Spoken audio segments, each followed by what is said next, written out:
तर जगातले श्रीमंत जे लोक आहेत ते श्रीमंत लोक मात्र स्मार्ट वर्क करतात. त्यांचं हार्ड वर्क कुठल्या तरी दुसऱ्या लेअरवरती चालू आहे. दृश्यांच्या स्वरूपात सुद्धा मी माझ्या लाईफमध्ये पैसा बघतोय का, मी माझ्या टचद्वारे सुद्धा पैशाचा एक्सपिरियन्स करतोय का. लॉ ऑफ अट्रॅक्शन म्हणजे एक्झॅक्ट काय आणि त्याचा खरंच फायदा होतो. एक आहे कॉन्शियस माइंड आणि दुसरा आहे अनकॉन्शियस माइंड. अनकॉन्शियस मध्ये सगळ्यात जास्त पॉवर आहे. स्वतःहून अपयश आकर्षित कराल, ऍक्सिडेंट आकर्षित कराल, ब्रेकअप्स आकर्षित कराल, ज्याची गरजच नाहीये. मग मला इमॅजिनेशन मध्ये काय आणायला हवं. जितकं तुम्ही डिटेल इमॅजिनेशन कराल नॅचरली तुमच्याकडनं तसंच बिहेव्हिअर. काहीतरी मला एकदम असं गोड काहीतरी पदार्थ दिसतोय आणि आवडते म्हटल्यावर मी ते खातो. त्या पदार्थात क्रेविंग नाही आहे. क्रेविंग माझ्या E2 मध्ये, आणि मी E2 ला चेंज केलं तर पदार्थाविषयीचं आकर्षण मी चेंज करू शकतो. सो प्रॉब्लेम्स माझ्या लाईफमध्ये कुठे आहेत, माझ्या आयडेंटिटीमध्ये. आणि मग मी कोणती आयडेंटिटी धारण केली आहे तिथं डिपेंड आहे की मी प्रॉब्लेमला कसं बघेन. तो वडिलांचं ऑर्डिनरी असल्यामुळे ते शांत एका ठिकाणी बसून एकाग्र होऊन करतात आणि त्यांना वाटतं मुलांना पण तसंच केलं पाहिजे. हा त्याच्यावरती होणारा अन्याय आहे. जर आपण स्वतःला प्रोग्राम करू शकतो तर रिप्रोग्राम नक्कीच करू शकतो. त्याला म्हणतात न्यूरो लिंग्विस्टिक प्रोग्रामिंग.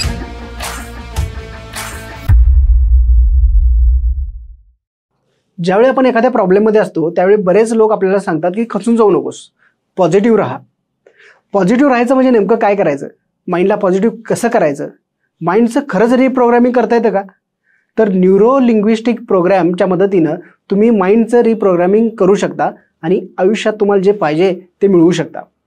आजचे आपले गेस्ट आहेत गिरीश जोशी सर, जे की इंटरनॅशनल LLP ट्रेनर आहेत, बिझनेस कन्सल्टंट आणि कोच आहेत. आजच्या या पॉडकास्टमध्ये आपण लॉ ऑफ अट्रॅक्शन म्हणजे काय, ते खरंच काम करतं का, व्हिज्युअलायझेशन टेक्निक काय आहे, तुम्ही आयडेंटिटी शिफ्ट करून यश मिळवू शकता का, यासारख्या अनेक टॉपिकवरती चर्चा केलेली आहे. त्यासोबतच गिरीश सरांनी आपल्याला अशा 3 टेक्निक शिकवलेल्या आहेत ज्याचा उपयोग करून आपण आपल्या माइंडचं रिप्रोग्रामिंग करू शकतो. तर चला वेळ न वाया घालवता सुरू करूया बिंदास्त गप्पा.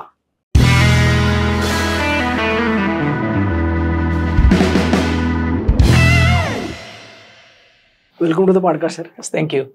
माझा पहिला क्वेश्चन हा आहे की लॉ ऑफ अट्रॅक्शन बद्दल बऱ्याच जणांनी ऐकलं असेल. राईट. खूप वर्षांपूर्वी द सिक्रेट नावाची बुक पब्लिश झालेली आणि त्यावरती एक डॉक्युमेंटरी सुद्धा पब्लिश झालेली. त्यावेळीपासून लॉ ऑफ अट्रॅक्शन ही कॉन्सेप्ट खूपच लोकांपर्यंत पोहोचली. लॉ ऑफ अट्रॅक्शन म्हणजे एक्झॅक्ट काय, राईट, आणि त्याचा खरंच फायदा होतो का आयुष्यामध्ये. By the way, law of attraction या शब्दांमध्येच आहे आकर्षणाचा सिद्धांत. लॉ म्हणजे सिद्धांत आणि अट्रॅक्शन म्हणजे आकर्षणाचा. सो आकर्षणाचा सिद्धांत या कॉन्सेप्टला म्हणलं तर इथे खूप छानसं बुक आहे, working hard is not good enough. So आपल्या लाईफमध्ये बऱ्याच जणांना असं वाटतं की हार्डवर्क केल्यानंतर आपल्या लाईफमध्ये सगळं काही मिळतं. आणि जाणते अजाणतेपणी बऱ्याच बुक्समध्ये किंवा बऱ्याच लोकांकडनं हे सांगितलं जातं की तुम्हाला यशस्वी व्हायचं असेल तर हार्डवर्क करा, हार्डवर्क करा, हार्डवर्क करा. पण एक्झॅक्ट हार्डवर्क म्हणजे काय, शारीरिक कष्ट म्हणजे हार्डवर्क का. तसं असेल तर खूप सारे लोक जे शारीरिक कष्ट 8-8 आणि 10-10 तास करतात ते जगामधले सगळ्यात जास्त श्रीमंत असायला पाहिजे. पण ऍक्च्युअली तुम्ही जर बघाल तर जगातले श्रीमंत जे लोक आहेत ते श्रीमंत लोक मात्र स्मार्ट वर्क करतात. त्यांचं हार्डवर्क कुठल्या तरी दुसऱ्या लेअरवरती चालू आहे. मग हार्डवर्कची लेअर काय असायला पाहिजे, आणि ती आहे माइंड. आणि लॉ ऑफ अट्रॅक्शन हा कम्प्लिटली माइंडशी रिलेटेड असणारा सब्जेक्ट आहे. बरं. आणि लॉ ऑफ अट्रॅक्शनचा जो सिद्धांत, या सिद्धांताचा जो बेस आहे तो बेस आहे एनर्जी बेस. एनर्जी म्हणजे काय, तर लॉ ऑफ अट्रॅक्शनच्या बेसवरती कॉन्सेप्ट ही सांगितली आहे की एव्हरीथिंग इज एनर्जी. जे काही आपण बघतो ह्या जगामध्ये, ज्या काही वस्तू बघतोय, ज्या काही स्थूल स्वरूपातल्या गोष्टी बघतोय, या सगळ्या ऍक्च्युली एनर्जी फॉर्ममध्ये आहेत. आणि ज्या एनर्जीच्या फॉर्मशी तुम्ही कनेक्टेड आहात किंवा ज्या एनर्जी सोबत तुम्ही रेझोनेट करताय ती गोष्ट तुमच्या जीवनामध्ये येणार. मग ती स्थूल असेल किंवा सूक्ष्म असेल, काही असो. सो लॉ ऑफ अट्रॅक्शन कशासाठी दिला होतो की माझा एनर्जीचा फॉर्म मी कसा चेंज करावा. मग मी हा सिद्धांत कुठं वापरू शकतो. समजा मला मनी माझ्या लाईफमध्ये हवाय, पैसा हवाय, तर मग मी माझी मनीची एनर्जी माझ्या लाईफमध्ये कशी चेंज करायची, कशी क्रिएट करायची की जेणेकरून मी मनी अट्रॅक्ट करू शकेन. मला माझ्या लाईफमध्ये लाईफ पार्टनर हवाय किंवा मला माझ्या लाईफमध्ये प्रोफेशनल सक्सेस हवाय. सो मी त्या सक्सेसचं जी एनर्जी फॉर्म आहे तो कसा धारण करू शकेन.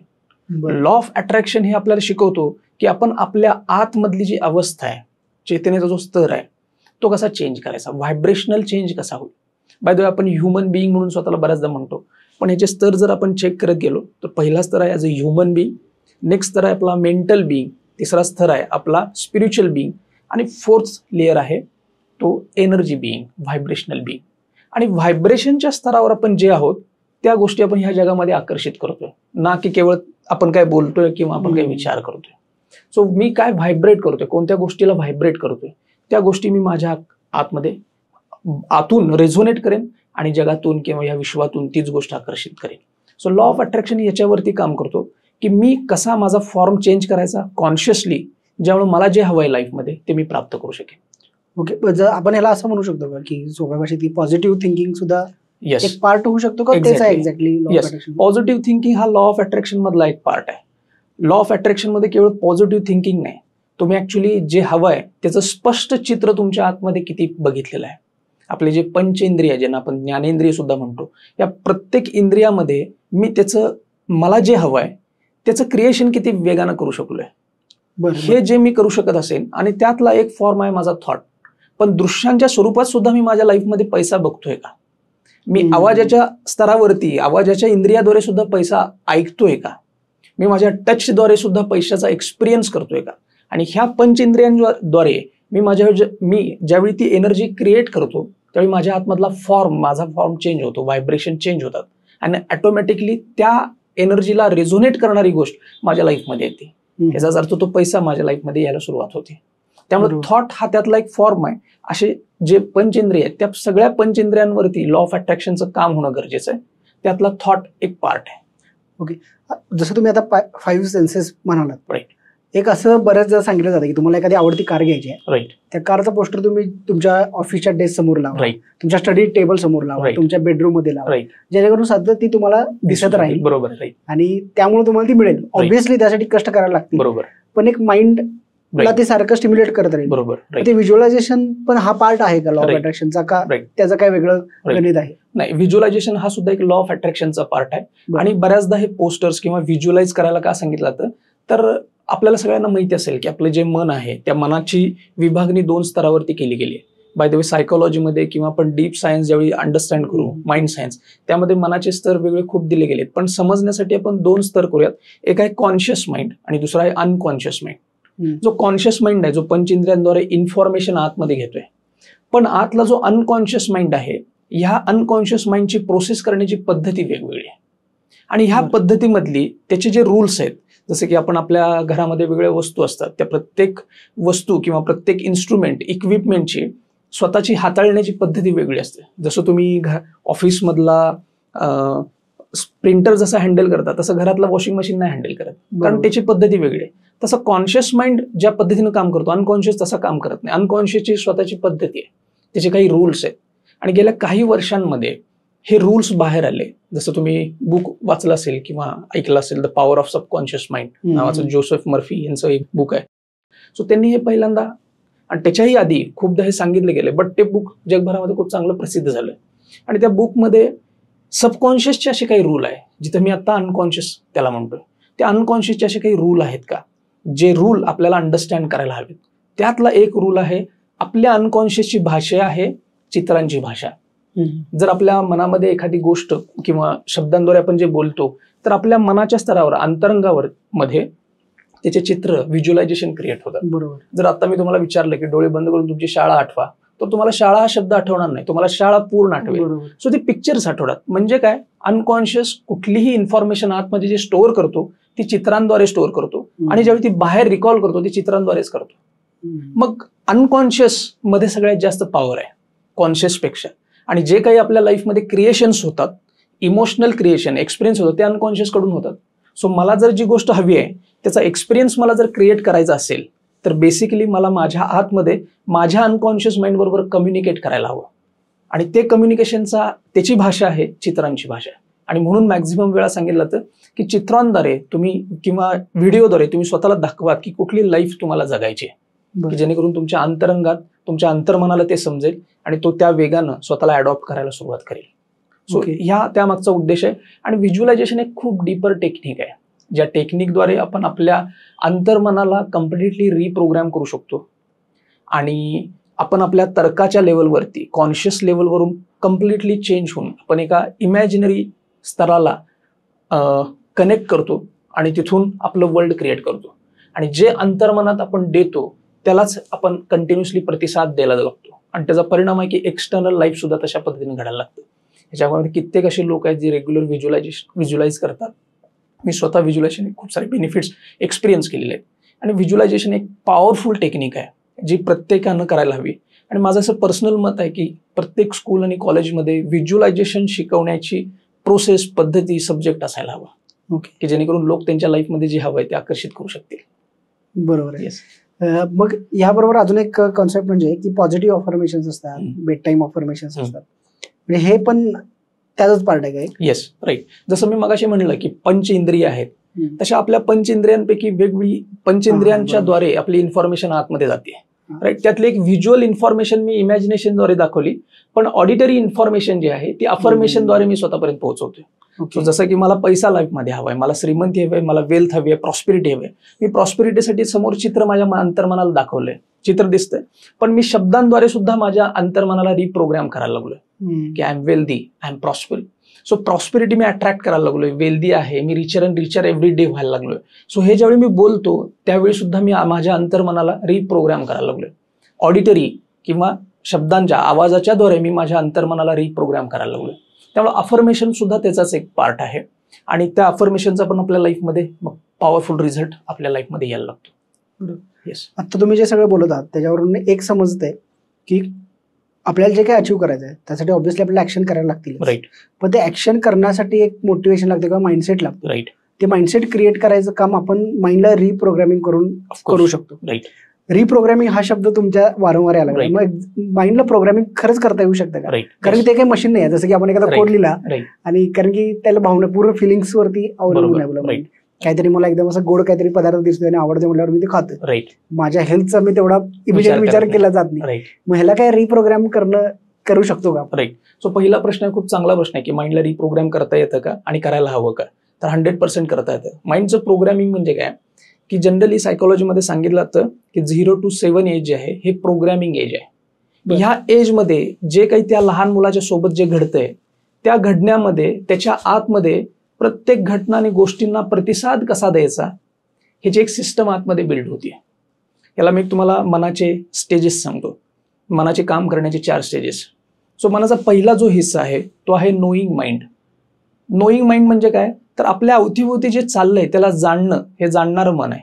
त्याला जाणणं, जसं की मला आता एसीचा आवाज येतोय, मला कारच्या हॉर्नचा आवाज येतोय, कोणतरी ओरडतंय, कोणतरी माझं नाव घेतंय, समोर दृश्य दिसतंय, समोर भिंत आहे, हे मला दृश्य दिसत आहेत, आवाज ऐकू येतात आणि पंचेंद्रियांद्वारे मला इन्फॉर्मेशन आतमध्ये येते. याला म्हणतात नोईंग माइंड. नोईंग माइंड करणं, इन्फॉर्मेशन आतमध्ये आल्यानंतर दुसरं माइंड त्याच्यावरती प्रोसेस करतं, त्याला म्हणतात ॲनालिसिस. त्याला म्हणतात ॲनालायझिंग माइंड. म्हणजे थोडक्यात मला हवा इथे आहे आणि ती खूप थंड आहे, सो ॲनालिसिस केलं. मला कोणीतरी नाव घेतलंय गिरीश, ते माझं नाव आहे, सो मला बघायला हवं आणि ते कोणी हाक मारले हे मला समजतंय, सो ॲनालिसिस होतंय. बाहेरून हॉर्नचा आवाज येतोय किंवा असे मल्टिपल ज्या गोष्टी इन्फॉर्मेशन येते त्याला ॲनालिसिस करण्याचं काम मनाचा एक दुसरा हिस्सा करतो. ज्यावेळी ॲनालिसिस होतं त्यावेळी तिसरा मनाचा हिस्सा ऍक्टिव्हेट होतो, त्याला म्हणतात इमोशनलाइज. म्हणजे जर मला हॉर्न कर्कश असेल तर चिडचिड होणार आणि हॉर्न सॉफ्ट असेल किंवा एखादा, बऱ्याचदा तुम्ही ट्रक ड्रायव्हर संगीत वाजवताना ऐकलं असेल, सो आपल्याला एक एंटरटेनमेंट रोडवरती जाताना एक्सपिरियन्स करायला मिळतो. सो ह्या पद्धतीने तिसरा जो पार्ट आहे तो इमोशन्स क्रिएट करायचं काम करतो त्याच गोष्टीवर, त्याच इन्फॉर्मेशनला इमोशन्स. जसं मी पदार्थ इथे खाल्ला, मी खूप तिखट पदार्थ खाल्ला आणि माझ्या आतमध्ये प्रचंड राग आला किंवा चिडचिड झाली किंवा अस्वस्थ वाटायला लागलं, किंवा गोड पदार्थ खाल्ला आणि इमिजिएटली इच्छा झाली की अजून खावा, क्रेविंग सुरू झाली. सो हे इमोशन्स क्रिएट करायचं काम मनाचा एक तिसरा हिस्सा करतो. आणि मनाचा चौथा हिस्सा, प्रत्येक जी घटना घडते त्या घटनेचा प्रोग्राम जो आतमध्ये कुठले इमोशन्स बाहेर काढायचे याचा प्रोग्राम कंटिन्यूस करण्याचं काम करतो, त्याला म्हणतात programming mind. So programming mind हे आपल्या आतमध्ये कंटिन्यूस चालूच आहे. की मला लहानपणी दिसलं की माझी आई समोर पाल भिंतीवरती होती, तिला घाबरली आणि लहान मुलांना ऑटोमॅटिक प्रोग्रामिंग करून घेतलं की पाल दिसली की घाबरायचं, झुरळ दिसलं घाबरली. कारण माझ्यासाठी सगळ्यात सुरक्षित माझी आई आणि बाबा आहेत लहानपणीचे, 0 to 7 एजमध्ये. प्रत्येकाचंच प्रोग्रामिंग असं झालंय. सो प्रत्येक घटनेला कसं मी घ्यायचं आणि आतमध्ये मी कसं प्रोग्राम केले त्याच्यावरती माझ्या ह्या जगाविषयीचे प्रतिसाद अवलंबून आहेत. आणि हे प्रतिसाद जर माझे लिमिटेड असतील, हे प्रतिसाद माझ्यासाठी हिताचे नसतील, हे प्रतिसाद जर मला अपायकारक असतील तर त्याला रिप्रोग्राम करणं गरजेचं आहे. मी तुम्हाला एक एक्झाम्पल सांगतो की एक छोटा मुलगा 0 to 7 एजपर्यंत, फर्स्ट डे टू 7 एजमध्ये लहानपणी तो वडिलांची गरिबी बघतो आणि लहानपणापासून आई आणि वडिलांचा संघर्ष बघतोय आणि त्या संघर्षातून त्याचं प्रोग्रामिंग होतोय पैसा हा वाईट असतो, खराब असतो. आता ज्यावेळी तो मोठा होतोय त्यावेळी त्याला भरपूर पैसे कमवायचे, पण लहानपणीचं प्रोग्रामिंग त्याच्याकडे क्षमता असून सुद्धा हे प्रोग्रामिंग त्याला हेल्प करत नाही पैसा कमवायला. पैशाचे कितीतरी ऑपॉर्च्युनिटीज त्याच्या लाईफमध्ये येत आहेत, बट तो पैशाला प्रतिसाद देत नाही. सो एक नकारात्मक प्रोग्रामिंग जे लहानपणी घडलंय त्याचा रिझल्ट क्षमता असून सुद्धा त्याच्या लाईफमध्ये चॅलेंज क्रिएट करतो. तुम्ही ते एक उदाहरण खूपदा ऐकलं असेल बघा, की एक हत्ती असतो, त्याला लहानपणी बांधलं जातं साखळदंडानं, बरोबर, आणि तो खूप सोडवायचा प्रयत्न करतो पण सुटत नाही. एकदम मोठी झटका देतो त्या साखळदंडाला, पण साखळदंड त्याच्या ताकदीपेक्षा जास्त असतो, सो त्याच्या ब्रेन पर्यंत ती कळ जाते. ज्यावेळी तो मोठा होतो त्याला त्याचाच माहूत जो आहे तो एका छोट्याशा रस्सीनं बांधतो आणि त्या रस्सीला तो तोडायचा प्रयत्न करतो. जुनी जी लहानपणाची कळ आहे ते तिच्या ब्रेनमध्ये येते आणि त्याला लक्षात येते की मी तोडू शकत नाही. सो आता त्याचं कितीतरी पट ताकद वाढलेली आहे, क्षमता वाढली आहे, पण क्षमता वाढून सुद्धा ती छोटीशी रस्सी त्याकडनं तोडली जात नाही किंवा लहानपणी त्याला प्रोग्राम करून ठेवले. मग आपल्या लाईफमध्ये असं प्रोग्रामिंग झालंय का, त्याला रिप्रोग्राम करणं गरजेचं आहे.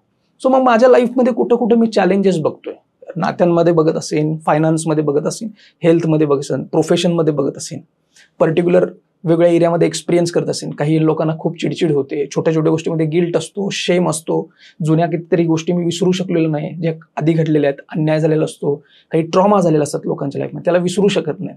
सो अशा केसेसमध्ये जे प्रोग्रामिंग आपल्या आतमध्ये झालंय त्याच्यामुळे आपले प्रतिसाद, नव्या घटनांना प्रतिसाद चुकीच्या पद्धतीने जातात. त्यामुळे आपल्याला रिप्रोग्रामिंग करणं गरजेचं आहे. आणि हे रिप्रोग्रामिंग शक्य आहे का? नक्की शक्य आहे. जर आपण स्वतःला प्रोग्राम करू शकतो तर रिप्रोग्राम नक्कीच करू शकतो.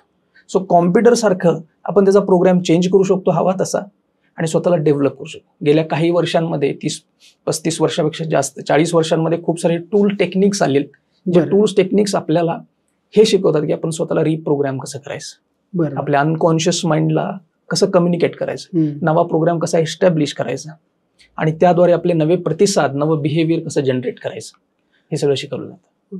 पण असे काय कोणते टेक्निक्स आहेत? खूप सारे टेक्निक्स आहेत यामध्ये. बेसिकली आता रिसेंटली 21व्या शतकात एक हॉट टॉपिक सगळ्यात शिकवला जातोय किंवा जाणला जातोय बऱ्याच जणांकडनं, त्याला म्हणतात न्यूरो लिंग्विस्टिक प्रोग्रामिंग. ह्या सब्जेक्टमध्ये आपल्याला रिप्रोग्रामिंग करण्यासाठी खूप सारे टूल्स आणि टेक्निक्स दिले गेलेले आहेत. गेस्टाल्ट सायकोलॉजी हा एक सब्जेक्ट आहे जो ऑलमोस्ट 19व्या शतकाच्या सुरुवातीला सुरुवात झाली ह्या सब्जेक्टची, आणि यामध्ये सुद्धा खूप सारे टूल्स टेक्निक्स दिले गेलेत ज्याच्यामुळे आपण आपल्या आतमध्ये रिप्रोग्राम स्वतःला करू शकतो. सो न्यूरो लिंग्विस्टिक प्रोग्रामिंगमध्ये खूप सारे टूल टेक्निक्स आहेत ज्याच्यामध्ये आपण आपल्या फूड विषयीच्या क्रेविंग आपण काढून टाकू शकतो, फोबिया असेल तर त्याला रिमूव्ह करू शकतो, पर्टिक्युलर हॅबिट्स बिल्ड करायचे आहेत त्या हॅबिट्स बिल्ड करू शकतो, पर्टिक्युलर काही हॅबिट्स आहेत ज्या चुकीच्या आहेत मला काढून टाकायचे आहेत त्या काढून टाकू शकतो, वेट लॉस असेल, मनी असेल, वेगवेगळे प्रतिसाद जे मला माझ्याकडून हवेत, मला जसं स्वतःला रिप्रोग्राम करायचं त्या लेवलला जाऊन आपण रिप्रोग्राम करू शकतो. हे टूल टेक्निक्स न्यूरो लिंग्विस्टिक प्रोग्रामिंगमध्ये अवेलेबल आहेत. NLP. या प्रोग्राम NLPचा बेस कशावरती आधारित आहे? म्हणजे सो NLP ही कॉन्सेप्ट जी डेव्हलप झाली ती बेसिकली मॉडेलिंग ह्या बेसवरती डेव्हलप झाली. मॉडेलिंग म्हणजे काय, जर एखाद्या पर्सनमध्ये एखादे गुण, क्वालिटीज आहेत, काही स्किल्स आहेत पर्टिक्युलर, ते स्किल्स मला माझ्या लाईफमध्ये हवे असतील तर मला काय करायला हवं आणि मी कसे माझ्या लाईफमध्ये आणू शकतो. जसं की एखादा पर्सन आहे जो खूप चांगलं गाणं गातोय किंवा एखादा पर्सन आहे खूप चांगला स्वयंपाक करतो, एखादा पर्सन आहे ज्याच्याकडे ऍक्च्युअली कम्युनिकेशनची खूप चांगली ॲबिलिटी आहे, एखादा पर्सन आहे जो मीटिंग चांगल्या पद्धतीने घेतो किंवा खूप चांगल्या पद्धतीने तो आर्थिक व्यवहार करतो, त्याचे स्किल्स मी कसे आत्मसात करेन. हा स्टडी करत असताना NLPचे जे को डिस्कव्हरर आहेत ज्यांना म्हटलं तर रिचर्ड बँडलर आणि जॉन ग्रिंडर, सो ह्या दोघांनी हे आयडेंटिफाय केलं की जसं कॉम्प्युटर काम करतोय तसं ह्युमन बिंग पण काम करतोय आणि ह्यांच्यामध्ये आपले नर्वस सिस्टम जे आहे ते एका हार्डवेअर प्रमाणे काम करते आणि आपले जे पंचेंद्रिय आहेत हे एका सॉफ्टवेअर प्रमाणे काम करतात. मग ह्या हार्डवेअर आणि सॉफ्टवेअरला मी समजून घेतलं तर समोरच्या पर्सनचे जे पर्टिक्युलर रिझल्ट बाहेर येतात, जसं की चांगलं गाणं गाणं, जसं की चांगले पैसे कमवणं, मीटिंग चांगली घेणं, प्रेझेंटेशन चांगलं देणं, स्टेज डेअरिंग चांगलं असणं, ह्या स्किलच्या मागं त्यानं स्वतःला मेंटली आणि फिजिकली कसं ऑर्गनाईज केले, त्याच्या पंचेंद्रियांना त्यानं कसं ऑर्गनाईज केले आणि त्याच्या नर्वस सिस्टमला कसं ऑर्गनाईज केले ज्यामुळे तो हे आउटपुट आणतो. आणि हे आउटपुट जे आणलं जातं ते आणण्यामागचा त्याचा जो इंटरनल वर्ल्ड जे आहे ते कसं ऑर्गनाईज केलं जातं ह्याचा स्टडी म्हणजे न्यूरो लिंग्विस्टिक प्रोग्राम. हा ह्याचा NLPचा बेस आहे आणि या बेसवरून NLPनं डेव्हलप केलं आणि वेगवेगळे टूल्स टेक्निक्स डेव्हलप करून NLP जगभर प्रसिद्ध झाली. मध्ये NLPचा उपयोग करून मी माझं माइंड प्रोग्रामिंग कसं चेंज करू शकतो? म्हणजे बेसिकली आपलं माइंड शिकतं कसं, राईट. म्हणजे एखादी आपल्याला हॅबिट तयार झालेली आहे किंवा Right. आपलं जसा प्रोग्राम तुम्ही सांगितलं की लहानपणी एखादी गोष्ट आपण बघितली, राईट. म्हणजे आपण सगळ्याच गोष्टी काय लहानपणी शिकलेलो Right. नाही, पण 7 वर्षानंतर सुद्धा पुढे गेल्यानंतर Right. बऱ्याच गोष्टीचे आपल्याला अनुभव येत गेले, आपण कुठून तरी शिकत गेलो Right. आणि मग ते आपलं माइंड सेट चेंज होत गेलं. Right. किंवा आपल्या सोबतदारी असणारी लोक असतात त्यांचेही काही आपण विचार घेतले जातात, Right. त्यांच्या काही सवयी आपल्याला घेतल्या जातात. मग आपल्याला जर हे बदलायचं असेल, आपल्या माइंडचं रिप्रोग्रामिंग करायचं असेल, तर NLP कसं युजफुल ठरू शकतं? मी NLPचे एक बेसिक खूप इंटरेस्टिंग कॉन्सेप्ट आहे ती तुम्हाला सांगतो, ज्याला NLP मध्ये NLP कम्युनिकेशन मॉडेल असं त्याला म्हणलं जातं, की आपल्या आतमधलं जे वर्ल्ड आहे किंवा इमोशन्स ज्या येतात, एक्सपिरियन्स येतो, तो एक्झॅक्टली कसा येतो हा पहिल्यांदा समजून घ्या. एखाद्या पर्सनच्या बाबतीत एखादी एक्सटर्नल घटना घडते, कुठलीही घटना आहे, जसं की त्यानं मुलांना शाळेत सोडलं असेल, आज तो ऑफिसमध्ये गेला असेल, बँकेत गेला असेल, किंवा आज तो कार शिकला असेल, कार नवीन घेतली असेल, मल्टिपल टाईपच्या वेगळ्या घटना दिवसभर घडत असतात. बरोबर. राईट. सो त्या पर्सनचे जे पंचेंद्रिय आहेत, 5 इंद्रिय आहेत, जे डोळे आहे, कान आहे, त्वचा आहे, नाक आहे, जीभ आहे. सो पंचेंद्रिय त्या घटनांमध्ये वेगवेगळी इन्फॉर्मेशन आतमध्ये घ्यायला लागलीत. म्हणजे डोळ्यांद्वारे काही काही दिसायला लागले, आवाज ऐकू येत आहेत, किंवा टेस्ट किंवा स्मेल असेल, हे सगळे आतमध्ये एंटर करायला लागलेत. ही इन्फॉर्मेशन जी आतमध्ये येते, ही इन्फॉर्मेशन प्रत्येक सेकंदाला 2.5 मिलियन बीट्स पर सेकंद एवढी इन्फॉर्मेशन प्रत्येक सेकंदाला येत असते. एवढी इन्फॉर्मेशन की आता मी तुमच्या समोर बसलोय, पण एवढी इन्फॉर्मेशन माझ्या ब्रेनकडे चालली आहे 5 इंद्रियांच्या माध्यमातून, सूक्ष्म सूक्ष्म आणि मोठीतली मोठी. पण ही इन्फॉर्मेशन आतमध्ये गेली तर विचार करा, आपला ब्रेन एका सेकंदाला एवढ्या येणाऱ्या इन्फॉर्मेशनला प्रोसेस नाही करू शकत, हँग होऊन जाईल. गुड. आणि म्हणूनच ब्रेननं त्याला एक फिल्टरिंग सिस्टम डेव्हलप केली आणि नॅचरली आपल्या आतमध्ये होते. त्याला NLP मध्ये म्हटलं जातं डिलिशन, डिस्टॉर्शन आणि जनरलायझेशन. सो ह्या 3 पद्धतीनं आलेल्या इन्फॉर्मेशनला प्रोसेस केलं असतं. डिलिशन म्हणजे काय, तर दृश्य कितीही दिसत असतील पण सगळेच दृश्य बघितले जाणार नाहीत, नेमकेच बघितले जातील. सो मी कोर्सेसमध्ये आणि ट्रेनिंगमध्ये बऱ्याचदा लोकांना विचारतो, समोर लोक बसलेले असतात, मी त्यांना विचारतो डिलिशन कॉन्सेप्ट शेअर करताना, किंवा मी तुम्हालाही विचारतो, आज तुम्ही घरातून इथं आलात, ऑफिससाठी आलात, येताना 2 व्हीलरवरून किंवा 4 व्हीलरमधून आला असाल, सो तुमच्या समोर एखादी 2 व्हीलर किंवा 4 व्हीलर होती का? असेल. राईट. सो एखादी 2 व्हीलर नक्कीच असेल. त्याचा नंबर सांगू शकाल का?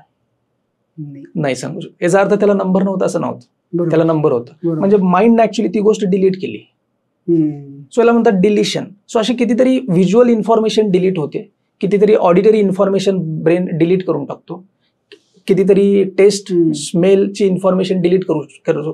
जर मी तुम्हाला प्रश्न विचारला की काल समजा तुम्ही बँकेत गेला असेल, तर बँकेमध्ये कोणती टेस्ट तुम्ही एक्सपिरियन्स करता आणि कोणता स्मेल होता?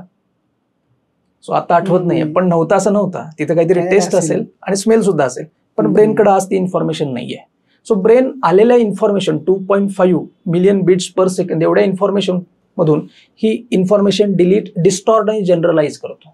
डिस्टॉर्शन म्हणजे गोष्टींना वेगळ्या पद्धतीनं बघणं, जसं नाहीये तसं बघणं, त्याला डिस्टॉर्शन म्हटलं जातं.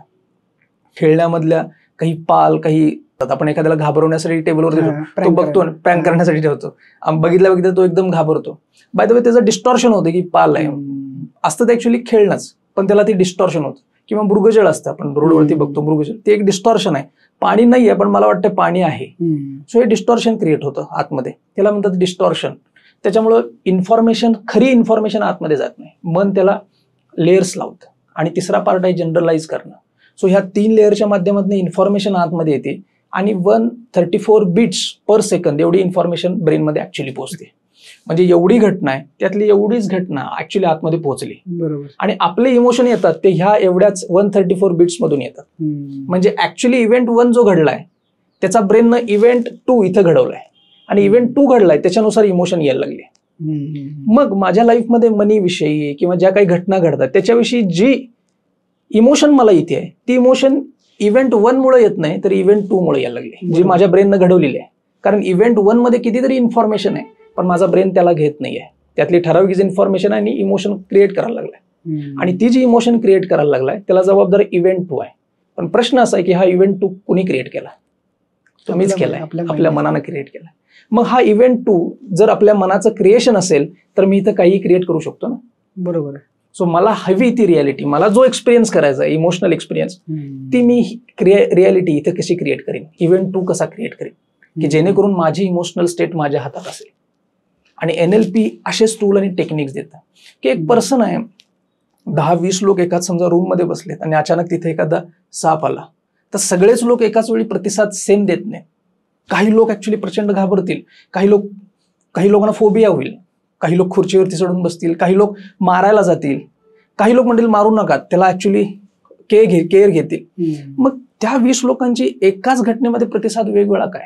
कारण घटना एकच घडते आहे, इव्हेंट 2 प्रत्येकानं वेगळा क्रिएट केलाय. आणि जो इव्हेंट 2 वेगळा क्रिएट केलाय त्याच्यामुळे त्याची इमोशनल स्टेट वेगळी आहे. सो काही लोकांच्या हातात फोबिया क्रिएट झालाय, काही लोकांसाठी भीती क्रिएट झाली, फिअर आहे, काही लोकांच्या हातात अग्रेशन आहे, अँगर आहे की पटकन मारून टाकावा, आणि काही लोकांना असं वाटतं की केअर घेतली पाहिजे, मुका प्राणी आहे, त्याचा काही दोष नाही, उलट तो चुकलाय, त्याला काहीतरी आपल्याला दुसरीकडे द्यायला हवं. म्हणजे इव्हेंट 2 हा प्रत्येकानं अनकॉन्शियसली क्रिएट केलाय. मग माझे हेच कॉन्सेप्ट आपल्या लाईफमध्ये कशी लागू होती, तर माझ्या लाईफमधले जे काही प्रतिसाद आहेत ते घटना तशी आहे म्हणून नाही आहेत, मी त्या घटनेला माझ्या हात तसं क्रिएट केलंय म्हणून. मग माझं हे क्रिएशन कसं बेटर होऊ शकेल? मनीविषयी मी काय पजेस करतोय किंवा काय माझ्या हातमध्ये थिंक करतोय, रिलेशन विषयी काय करतोय, किंवा अजून वेगळ्या गोष्टींविषयी माझ्या हातमध्ये इव्हेंट 2 काय क्रिएट झालाय ज्याच्यामुळे माझी ही इमोशनल स्टेट अशी क्रिएट झाली. सो ही बदलण्यासाठी मला माझा इव्हेंट 2 कसा ऑर्गनाईज करता येईल, आणि हा इव्हेंट 2 ऑर्गनाईज करणं म्हणजे तुम्ही तुमच्या ब्रेनचा कंट्रोल घेणं. तुम्ही डिलिशन, डिस्टॉर्शन आणि जनरलायझेशन तुम्ही ठरवणं काय करायचं. मी आता तोच माझा प्रश्न होता की इव्हेंट 2 जो आहे तो ह्या 3 गोष्टींमुळे झाला, एक डिलिशन, डिस्टॉर्शन आणि जनरलायझेशन. डिलिशनच्या बाबतीत तुम्ही जसं मगाशी म्हणाल की या गोष्टी आपण काय गरज नव्हती म्हणून ते आपण स्टोअर केले नाही, म्हणजे सिलेक्टिव्ह आपण स्टोरेज केलं. Right, yes. मग हे जर आपल्याला कळलं की आपल्याला सिलेक्टिव्ह स्टोरेज काय करायचं, व्हेरी गुड, तर मग आपल्या पुढच्या गोष्टी बऱ्याच परफेक्ट होऊ शकतात. काही डिस्टॉर्शन करायचं नाही, परफेक्ट, राईट. काही जनरलायझेशन करायचं, परफेक्ट, राईट. जनरलायझेशन बद्दल आपलं उदाहरण राहिलं मी, ते जनरलायझेशन एकदा क्लिअर कराल का? जनरलायझेशन म्हणजे काय? सिम्पल एक्झाम्पल, समजा आपण बसलोय तर याला आपण टेबल म्हणतो, इथे पाणी आहे, ग्लास आहे, त्याला बुक म्हणतात. सो हे जनरलायझेशन आहे. आपण जनरलाइज केलं की ह्याला बुक म्हणायचं, ह्याला पाण्याचा ग्लास म्हणायचं, याला टेबल म्हणायचं, त्याला फॅन म्हणायचं, ह्याला एसी म्हणायचं, याला झाड म्हणायचं, प्लांट्स म्हणायचं. आपण ह्याला जनरलाइज केलंय. हे जनरलायझेशन केलं नसतं तर मी तुम्हाला कम्युनिकेट करू शकलो नसतो की हे काय आहे किंवा ते काय, ते काय, ते काय, कम्युनिकेट करू शकलो नसतो. अशाच पद्धतीचे जनरलायझेशन, आता हे झाले डे टू डे लाईफ मधले. असे लिमिटेड जनरलायझेशन आपल्या लाईफमध्ये लागतात. लिमिटेड जनरलायझेशन म्हणजे काय की एक जनरलायझेशन असतं की पुरुषांनी रडू नये. सो एक जनरलायझेशन आहे ना, असं थोडीच आहे. किंवा काही लोक म्हणतात की खूप सारे जनरलायझेशन आहे, जसे की मांजर आडवं गेलं की दिवस खराब जातो किंवा काम होत नाही. हे जनरलायझेशन आहे, लिमिटेड जनरलायझेशन आहे, राईट. सो काही लोक असतं की मंगळवारी सकाळी पैसे द्यायचे नाहीत कुणाला, किंवा कुठल्याही दिवशी सकाळी पैसे द्यायचे नाहीत. काही लोकांचं जनरलायझेशन असतं. किंवा काळे ड्रेसचे कपडे घालून निगेटिव्ह एनर्जी एक्झॅक्टली उलटो आली. काळा शर्ट काढल्यावर एकदम पॉझिटिव्ह चर्चा चालू आहे. Good, right. सो असे कितीतरी लिमिटेड जनरलायझेशन आहेत. आणि हे जनरलायझेशन लोकांविषयी आहेत, मनीविषयी आहेत, देशांविषयी आहेत, काय वेगवेगळ्या परिस्थितीविषयी, वेगवेगळ्या ठिकाणच्या लोकांविषयी. दिल्लीतले लोक म्हणजे, मुंबईतले लोक म्हणजे, सो त्यांच्याविषयी जनरलायझेशन आपल्या आहेत. कोकणी लोक कसे असतात, घाटावरचे लोक कसे असतात, घाटावरच्या लोकांचा कोकणी लोकांविषयीचा अप्रोच वेगळा असतो. सो हे जनरलायझेशन लोकांविषयी बनवलेले, त्याला म्हणतात जनरलायझेशन. आणि हे जनरलायझेशन आपल्या बिहेवियरला लीड करत असतात. आता समजा मी जनरलाइज करतो की मांजर आडवं गेल्यामुळे काम होत नाही, आणि मी निघालोय माझ्या कारनं आणि समोरून मांजर आडवं गेलं आणि महत्वाच्या मीटिंगला चाललोय. सो माझ्या आतमध्ये माझं बिहेवियर चेंज करायचं काम कोणी केलं? त्या एका जनरलायझेशननं. सो इमिजिएटली मी मागं फिरेन आणि मी माझ्या कामाला जाईन, मीटिंगला जाणार नाही. कदाचित तो पर्सन मलाच प्रोजेक्ट देण्यासाठी वेट करत असेल, पण माझ्या जनरलायझेशननं मलाच लिमिटेशन्स आणल्या. सो अशा कितीतरी जनरलायझेशन, चुकीच्या जनरलायझेशनमुळे इव्हेंट 2 चुकीचा झाला, आणि त्या इव्हेंट 2 मुळे इमोशन चुकीचं झालं आणि ऍक्शन चुकीचं केली. Absolutely right. सो असे कितीतरी जनरलायझेशन्स आहेत. जसं की एखादा मुलगा एखाद्या घटनेत रडायला लागला आणि त्याचं जनरलायझेशन मुलांनी रडायचं नसतं, तर तो स्वतःची सेल्फ इमेज निगेटिव्ह करायला लागतो. अरे मी वर्दी नाहीये, मला रडू आलं, मी चुकलो. सो स्वतःची सेल्फ इमेज त्याची पुअर होते, त्याची आयडेंटिटी लो होते, आणि तो म्हणतो अरे मी रडणारा मुलगा आहे, मी सक्षम नाहीये. सो एक जनरलायझेशन, त्याला लिमिटेशन असतं. काही लोकांचं जनरलायझेशन पैसे कमवणं खूप अवघड आहे. आता मला सांगा, त्यांच्याकडे एखादा पैसे कमवण्याचा सहज सरळ मार्ग त्यांच्या समोर आला तर त्यांचं जनरलायझेशन काय करतं? फिल्टर लावतं. नाही हे असं होऊ शकत नाही, मला माहितीये कष्टाशिवाय पैसा मिळतच नाही. सो ऑटोमॅटिकली त्याचं बिहेवियर, इव्हेंट 2 वेगळा क्रिएट झाला, इमोशन वेगळी आली आणि त्याचं बिहेवियर पण वेगळं होऊन जाईल. सो हे जनरलायझेशनची लिमिटेशन्स आहेत, आणि ह्यामुळे आपले बिहेवियर ड्राईव्ह होतात. सो कोणते जनरलायझेशन मी लाईफमध्ये कॅरी करतोय, कोणते करायला पाहिजेत. आणि लोक जाणतेपणे अवतीभोवतीचे लोक आपल्याला जनरलायझेशन द्यायला लागले. लोक देतात, न्यूज देतात, न्यूजपेपर देतात, ऍडव्हर्टाइज जनरलायझेशन बेस्ट डेज काम करतात. क्या आप स्त्रियों की क्रीम यूज कर रहे हो? अरे स्त्रियांची क्रीम वापरायची नसती, पुरुषांची वापरायची. सो जनरलायझेशन, एक नवं जनरलायझेशन क्रिएट आतमध्ये केलं. सो जाहिराती हे कॉन्शियसली जनरलाइज करायचं काम करतात, जनरलायझेशन घडवून आणतात. त्याच्यामुळे तुमचं बिहेवियर सेल्सकडे किंवा वस्तू खरेदी करण्याकडे जातं. म्हणजे हे बऱ्याच म्हणजे टेक्निक तुम्ही जे सांगताय हे मल्टिपल वे यूज करता येऊ. ऑफकोर्स आपण त्याबद्दल बोलूया, सेल्स बद्दल बोलूया, आपण त्याबद्दल बोलूया की एक्झॅक्टली ते त्यामध्ये कसं उपयोग. पण माझा पहिला एकदम सिम्पल क्वेश्चन असा आहे की एखादी वाईट सवय आहेत त्या घालवायच्या, जसं की फॉर एक्झाम्पल आता हेल्दी व्हायचं आहे तर आपल्याला एक प्रकारच्या खाण्यावरती नियंत्रण ठेवलं पाहिजे, एक्सरसाइज केली पाहिजे, तो एक मुद्दा असू शकतो. किंवा एक वेगळी कुठे तर मला सेल्फ डेव्हलपमेंट करायचे तर मला रोज थोडं तरी वाचलंच पाहिजे, राईट, किंवा मला पॉडकास्ट ऐकली पाहिजे, यासारखे पॉडकास्ट ऐकले पाहिजे. तर मग ते करण्यासाठी आपल्या हॅबिट्स चांगल्या करण्यासाठी NLP आपल्याला हेल्प कसं करू शकतो? Yes, good. सो NLP मध्ये काही टूल आणि टेक्निक्स विकसित केले गेले ज्या पर्टिक्युलर बिहेवियर क्रिएट करण्यासाठी सुद्धा आहेत.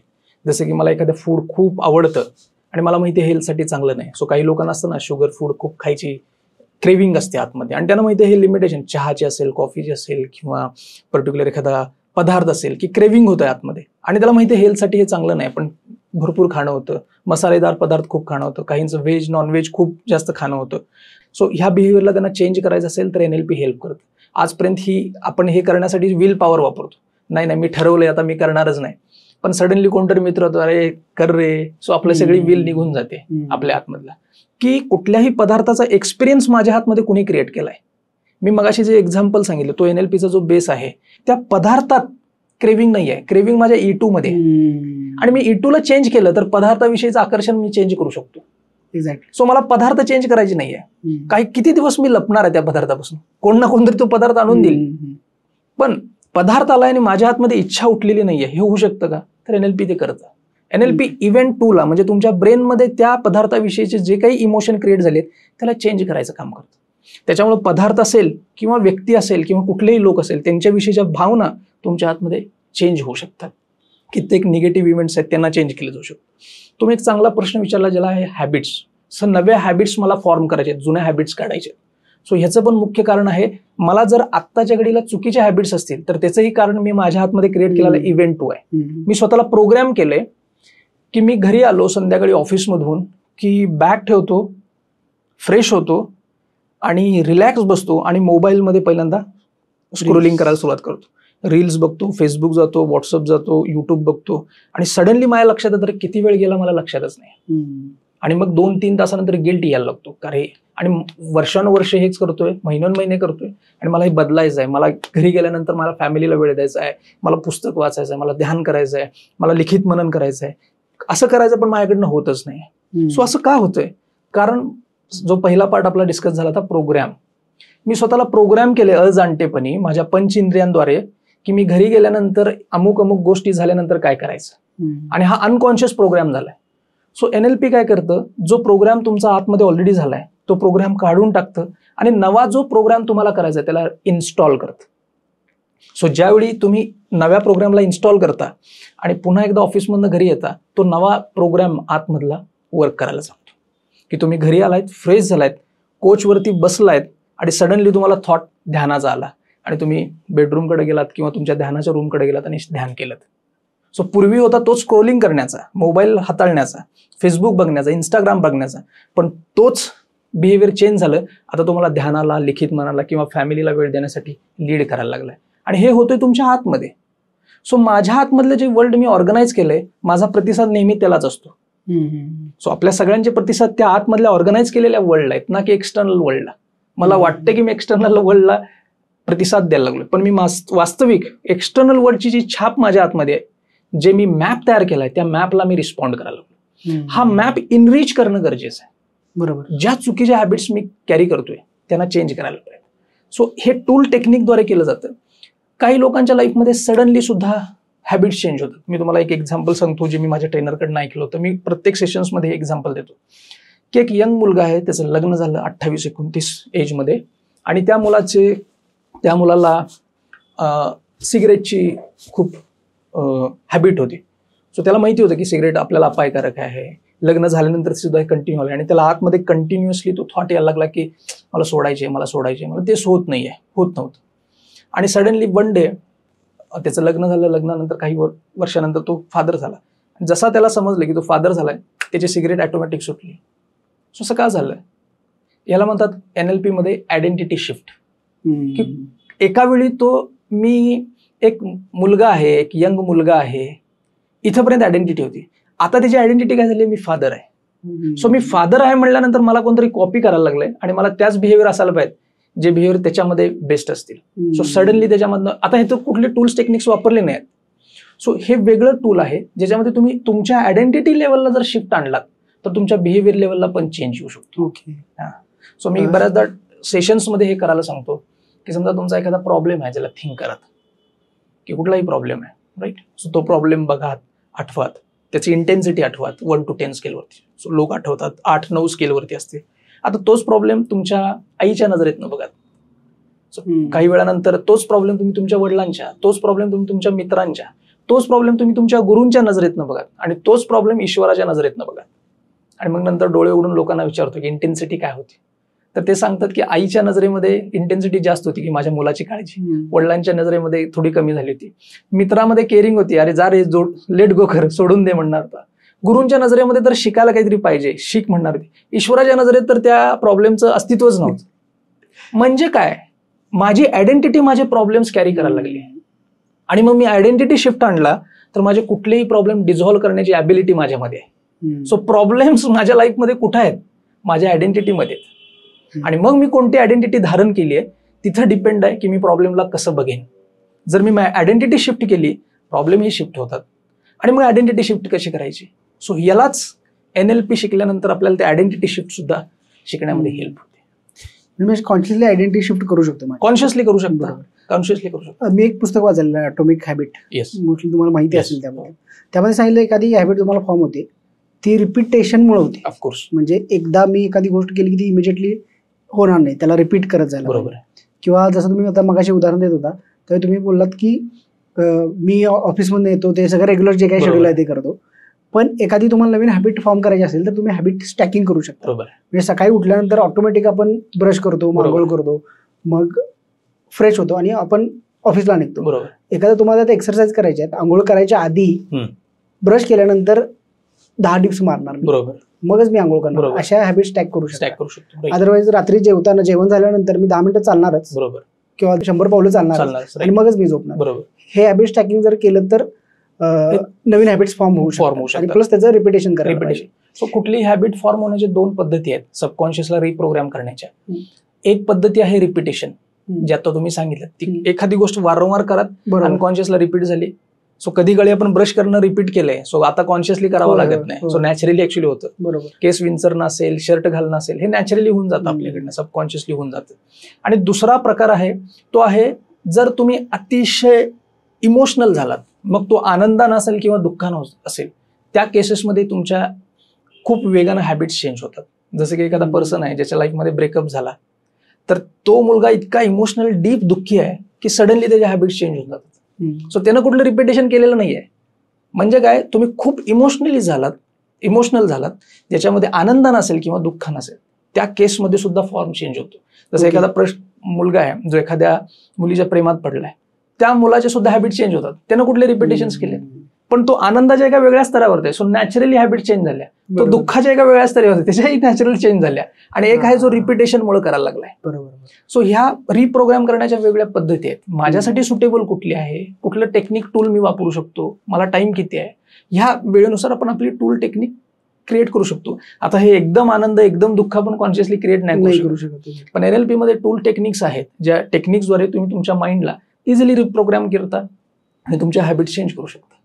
एखादं तुम्ही टेक्निक शेअर करू शकाल का, जे की जे बघणारे लोक आहेत किंवा ऐकणारे, पॉडकास्ट ऐकणारे जे लोक आहेत ते तो इम्प्लिमेंट करू शकतील, किंवा मी इम्प्लिमेंट करू शकतो. गुड. सो हॅबिटचं एक एक्झाम्पल घेऊया. NLP मध्ये याला स्विश टेक्निक असं म्हटलं जातं. सॉरी, काय? Swish technique. सो या टेक्निकमध्ये काय होतं, सो आपल्याला ही टेक्निक कशी वापरायची की मला समजा एखादी हॅबिट आहे. सो मगाशीच एक्झाम्पल घेऊया की मी ऑफिसमधनं घरी येतो, फ्रेश होतो आणि जसा कोचवरती बसतो मी इमिजिएटली स्क्रोल करायला सुरुवात करतो आणि मला लक्षात येत नाही की मी 2 तास कधी झाले, राईट. सो मला पहिल्यांदा, आणि मला ही हॅबिट चेंज करायची, हा माझा प्रॉब्लेम आहे. सो प्रत्येक जण आपापला प्रॉब्लेम घेऊ शकतं. जसं की काही लोकांना सकाळी लवकर उठायचं आहे पण लवकर उठू शकत नाही आहे, एक्सरसाइज करायचं आहे करू शकत नाही आहे, किंवा पर्टिक्युलर गोष्टी रिडिंग करायचं करू शकत नाही. सो असे वेगळे इश्यूज असतात. सो मला ऍक्च्युली चेंज काय करायचं आहे, एक्झाम्पलसाठी सांगतोय की मला चेंज काय करायचं आहे की मी काउचवरती बसतो आणि जो 2 तास वेळ घालवतो तो न घालवता मला काहीतरी ध्यान किंवा रिडिंग काहीतरी असं पॉझिटिव्ह करायचं आहे किंवा ध्यान करायचं असं समजत. सो पहिल्यांदा जे काही माझा इश्यू आहे त्या इश्यू मधला पॉइंट आयडेंटिफाय करायचा आहे जिथून माझं नकारात्मक बिहेवियर सुरू होतं. Starting point right. सो माझं नकारात्मक बिहेवियर कुठनं सुरू होतं की मी फ्रेश होतो आणि कोचवरती बसलो की माझं सुरू झालं. काही लोकांच्या बाबतीत कसं असतं तर ते ऑफिसमध्ये काम करायला लागलेत आणि सडनली मोबाईलची व्हॉट्सअपची नोटिफिकेशनची रिंग वाजते आणि ते एंगेज होतात आणि कधी 20 मिनिटं 25 मिनिटात 2 तास त्यात गेले लक्षात येत नाही. सो तो पॉइंट आहे रिंग जो वाजल्याचा तो पॉईंट त्यांचा ट्रिगर पॉईंट म्हणू शकतो. Perfect right. ज्या ट्रिगर पॉईंट वरून माझं नकारात्मक बिहेवियर स्टार्ट झाले ते आयडेंटिफाय करायचं आपल्याला. राईट. ते एकदा आयडेंटिफाय झाले की डोळे बंद करायचे आणि डोळे बंद करून इमॅजिन करायचं की आपण एका रिकाम्या थिएटरमध्ये आहोत. समोर एक चांगला पडदा आहे किंवा तुम्ही बसलेला आहात आणि समोर एक टीव्ही आहे, स्क्रीन आहे. स्क्रीन सुद्धा तुम्ही इमॅजिन करू शकता तुम्हाला हवी तेवढी मोठी आणि तुम्हाला बघायचं आहे की त्या स्क्रीनमध्ये तुमचं आत्ताचं जे बिहेवियर आहे ते बिहेवियर, जसं की तुम्ही ऑफिसमधून येताय, फ्रेश झालाय, कोचवरती बसलाय आणि तिथून पुढे कसा तुम्ही 2 तास त्यात वेळ घालवला, जो वेळ घालवताय आणि तुम्हाला आतमध्ये कसा इमोशनल गिल्ट यायला लागला, तो सगळ्यात महत्वाचा आहे. तुमची इमोशनल फिलिंग त्यात बघणं गरजेचं आहे. हे कधी ज्यावेळी आपल्याला ट्रिगर पॉईंट कळलाय त्यानंतर डोळे बंद करून आपण प्रॅक्टिस करायला सुरुवात करू. सो स्क्रीन 1 बघितली, ही आहे स्क्रीन 1 ज्याच्यामध्ये मी आत्ताच करंट माझं बिहेवियर जे आहे त्याला करंट बिहेवियर म्हणलं, तो करंट बिहेवियर मी बघतोय आता. राईट. सो आता मला काय करायचं आहे, एक दुसरी स्क्रीन इमॅजिन करायची ज्या स्क्रीनवरती आयडियल बिहेवियर किंवा डिझायर्ड बिहेवियर मला क्रिएट करायचं. सो डिझायर्ड बिहेवियर माझं काय आहे की जसा मी कोचवरती बसलो आणि माझं नकारात्मक बिहेवियर सुरू होणार तेवढ्यात मला आतमध्ये एनर्जी आली आणि मी कोचवरनं उठलो आणि मेडिटेशन रूममध्ये गेलो आणि मेडिटेशनला बसलो आणि आता मेडिटेशनमध्ये जी अवस्था आहे त्या अवस्थेचा मी एक्सपिरियन्स करायला लागलो. हे मी स्क्रीन 2 मध्ये बघितलंय. आता मला प्रॅक्टिस काय करायची आहे, तो स्क्रीन 1 जी आहे त्या स्क्रीन 1 वरती मला आयडियल बिहेवियर बघायचं आहे आणि त्या स्क्रीनवरती मोठ्या डाव्या कोपऱ्यात किंवा तुम्ही कुठल्याही एका कोपऱ्यात स्क्रीन 2 जी आहे आयडियल बिहेवियरवाली, डिझायर्ड बिहेवियरवाली, ती स्क्रीन 2 एका कोपऱ्यात कॉर्नरला ठेवायची आणि ज्यावेळी मी ते बिहेवियर बघायला सुरुवात करतोय आणि ट्रिगर पॉईंट येतोय त्यावेळी स्क्रीनवर कम्प्लीट स्विश करत डिस्ट्रॉय करत आणि नवं आयडियल बिहेवियर आहे ती स्क्रीन मोठी करत आणि नवं स्वतःचं बिहेवियर बघत. लक्षात आलं. सो स्क्रीन 1 बघतोय आणि मला कोचवरती बसल्याचा पॉईंट आला आणि सडनली ती स्क्रीन डिस्ट्रॉय झाली आणि माझं नवं बिहेवियर मोठ्या स्क्रीनवरती मला दिसायला लागले, आयडियल बिहेवियर. मी ध्यानाला रूममध्ये गेलो आणि बसलोय आणि हे रिपीट करा 5, 10, 15 वेळा. पूर्ण प्रोसेस नव्हे, स्क्रीन बघाच, जुनं बिहेवियर नंतर आयडियल बिहेवियर आणि कंटिन्युअसली रिपीट करा त्याला. हे रिपीट कराल तर तुमच्या आतमध्ये E2 चेंज झालेला असेल आणि ज्यावेळी तुम्ही परत कोचवरती जाल तुमचं अनकॉन्शियस मधनं आयडियल बिहेवियर ट्रिगर्ड होईल. E2 आतमध्ये नवा चेंज झालाय. सो तो तुम्हाला सांगेल अरे ध्यानाला जायचंय, स्क्रोल करू नकोस आणि नॅचरली तुम्ही ध्यानाला जाल. सो मी पर्सनली माझ्या लाईफमध्ये हे मी यूज केलंय आणि हे टूल आणि मी कित्येक लोकांच्या बुक वाचायची हॅबिट. सो क्लायंटनं सांगितलं की मला बुक वाचायचं आहे पण मी बुक घेतलं की 1-2 पेजेस वाचले की झोपून जातो, इच्छा होत नाही, मोबाईलमध्ये एंगेज होऊन जातो. सो ज्यावेळी हे टेक्निक वापरलं तर क्लायंट 50-50, 60-60 पेजेस एकाच वेळी वाचायला लागला, नोट्स काढायला लागला, 1.5-2 तास एंगेज व्हायला लागला रिडिंगमध्ये. सो ह्या पद्धतीनं आपण आपले बिहेवियर चेंज करू शकतो. हे एक हॅबिटसाठी. तुमचा NLPचा प्रवास कसा झाला, म्हणजे तुम्हाला पहिल्यांदा कधी कळालं की हे असं काहीतरी आहे विश्व? आता मला पॉडकास्टमुळे तुमच्याकडनं कळलं. राईट. किंवा आपण व्हिडिओज करायचे ज्यावेळी ठरवले त्यावेळीपासून मला एक्स्ट्रा माहिती कळाली त्याबद्दलची. त्याच्या आधी काही माहितीच नव्हतं. आम्हाला फक्त law of attraction, secret book famous झाल्यामुळे ते माहिती झालेलं आहे. आणि तुम्हाला कधी कळालं की NLP म्हणून असं काहीतरी टेक्निक आहे आणि त्याचा इम्पॅक्ट तुमच्या आयुष्यात कसा झाला आणि तुम्ही पहिल्यांदा कधी करून बघितलं? राईट. सो माझा ऍक्च्युली माइंड ह्या टॉपिकचा प्रवास 2005 पासूनच सुरू झाला. जसं मी तेज ज्ञान फाउंडेशनमध्ये आलो. सो स्वतःला जाणण्याची, ह्युमन बिहेवियर जाणण्याची आणि ह्या जगामध्ये असे काही ठराविक लोक आहेत जे सातत्याने यशस्वी होत आहेत किंवा यशाची काही रहस्य आहेत का आणि आपण आपल्याला यशस्वी होण्यासाठी लाईफमध्ये काय करायला हवं याचा शोध घेता घेता हळूहळू मी माइंड सायन्स ह्या टॉपिककडे आलो. ज्यामध्ये मला हे समजायला की आपल्याला जे टँजिबली जे दिसतंय किंवा व्हिज्युअली जे दिसतंय त्याच्यापेक्षा जे अदृश्य आहे त्याचा परिणाम खूप मोठा आहे वास्तविक. जसं एखादं झाड तुम्ही बघा, त्या झाडाचा दिसणारा एक पार्ट आहे पण त्या पार्टला कंट्रोल करतो तर न दिसणारा पार्ट जो जमिनीत असतो त्यांची मुळं. तसं आपल्या लाईफला गव्हर्न करणारी काही रूल्स किंवा काही लॉज आहेत का आणि मग ह्या लॉजला शोधता शोधता माझा प्रवास हळूहळू माइंडला जाणण्याचा ह्या सब्जेक्टकडे चालला. सो 2009ला पहिल्यांदा न्यूरो लिंग्विस्टिक प्रोग्रामिंगचा हा सब्जेक्ट माझ्या कानावरती पडला, पण मी फार काही रिसर्च केला नाही. 2011ला एका कोर्सच्या दरम्यान एका पर्सनकडे मी बुक बघितलं NLP. सो अगेन इंटरेस्ट वाढला, पण मी बुक काही घेतलं नाही. पण 2017च्या दरम्यान माझ्या लाईफमध्ये काही चॅलेंजेस आले होते, ज्यामध्ये माझे व्यावसायिक लॉस खूप मोठ्या प्रमाणात झाले होते. आणि त्यावेळी ऑलमोस्ट 3 मंथ्स मी व्हिज्युअलायझेशनची टेक्निक कंटिन्युअसली यूज करायचो, सकाळ दुपार संध्याकाळ वारंवार यूज करायचो. आणि त्या फेजमध्ये माझ्याकडं परत मला माझ्या एका सोलापूरच्या मित्राचा कॉल आला आणि त्यानं सांगितलं की गिरीश, तू NLPचं सर्टिफिकेशन कर. आणि त्यानं मला ट्रेनिंग फील्डमध्ये यायचंच होतं. त्याच्या अगोदरपासून 2005 पासून मी ट्रेनिंग फील्डमध्ये बॅकएंडला कंटिन्युअसली वर्क करायचो, काम करायचो. सो माझी इच्छा होतीच.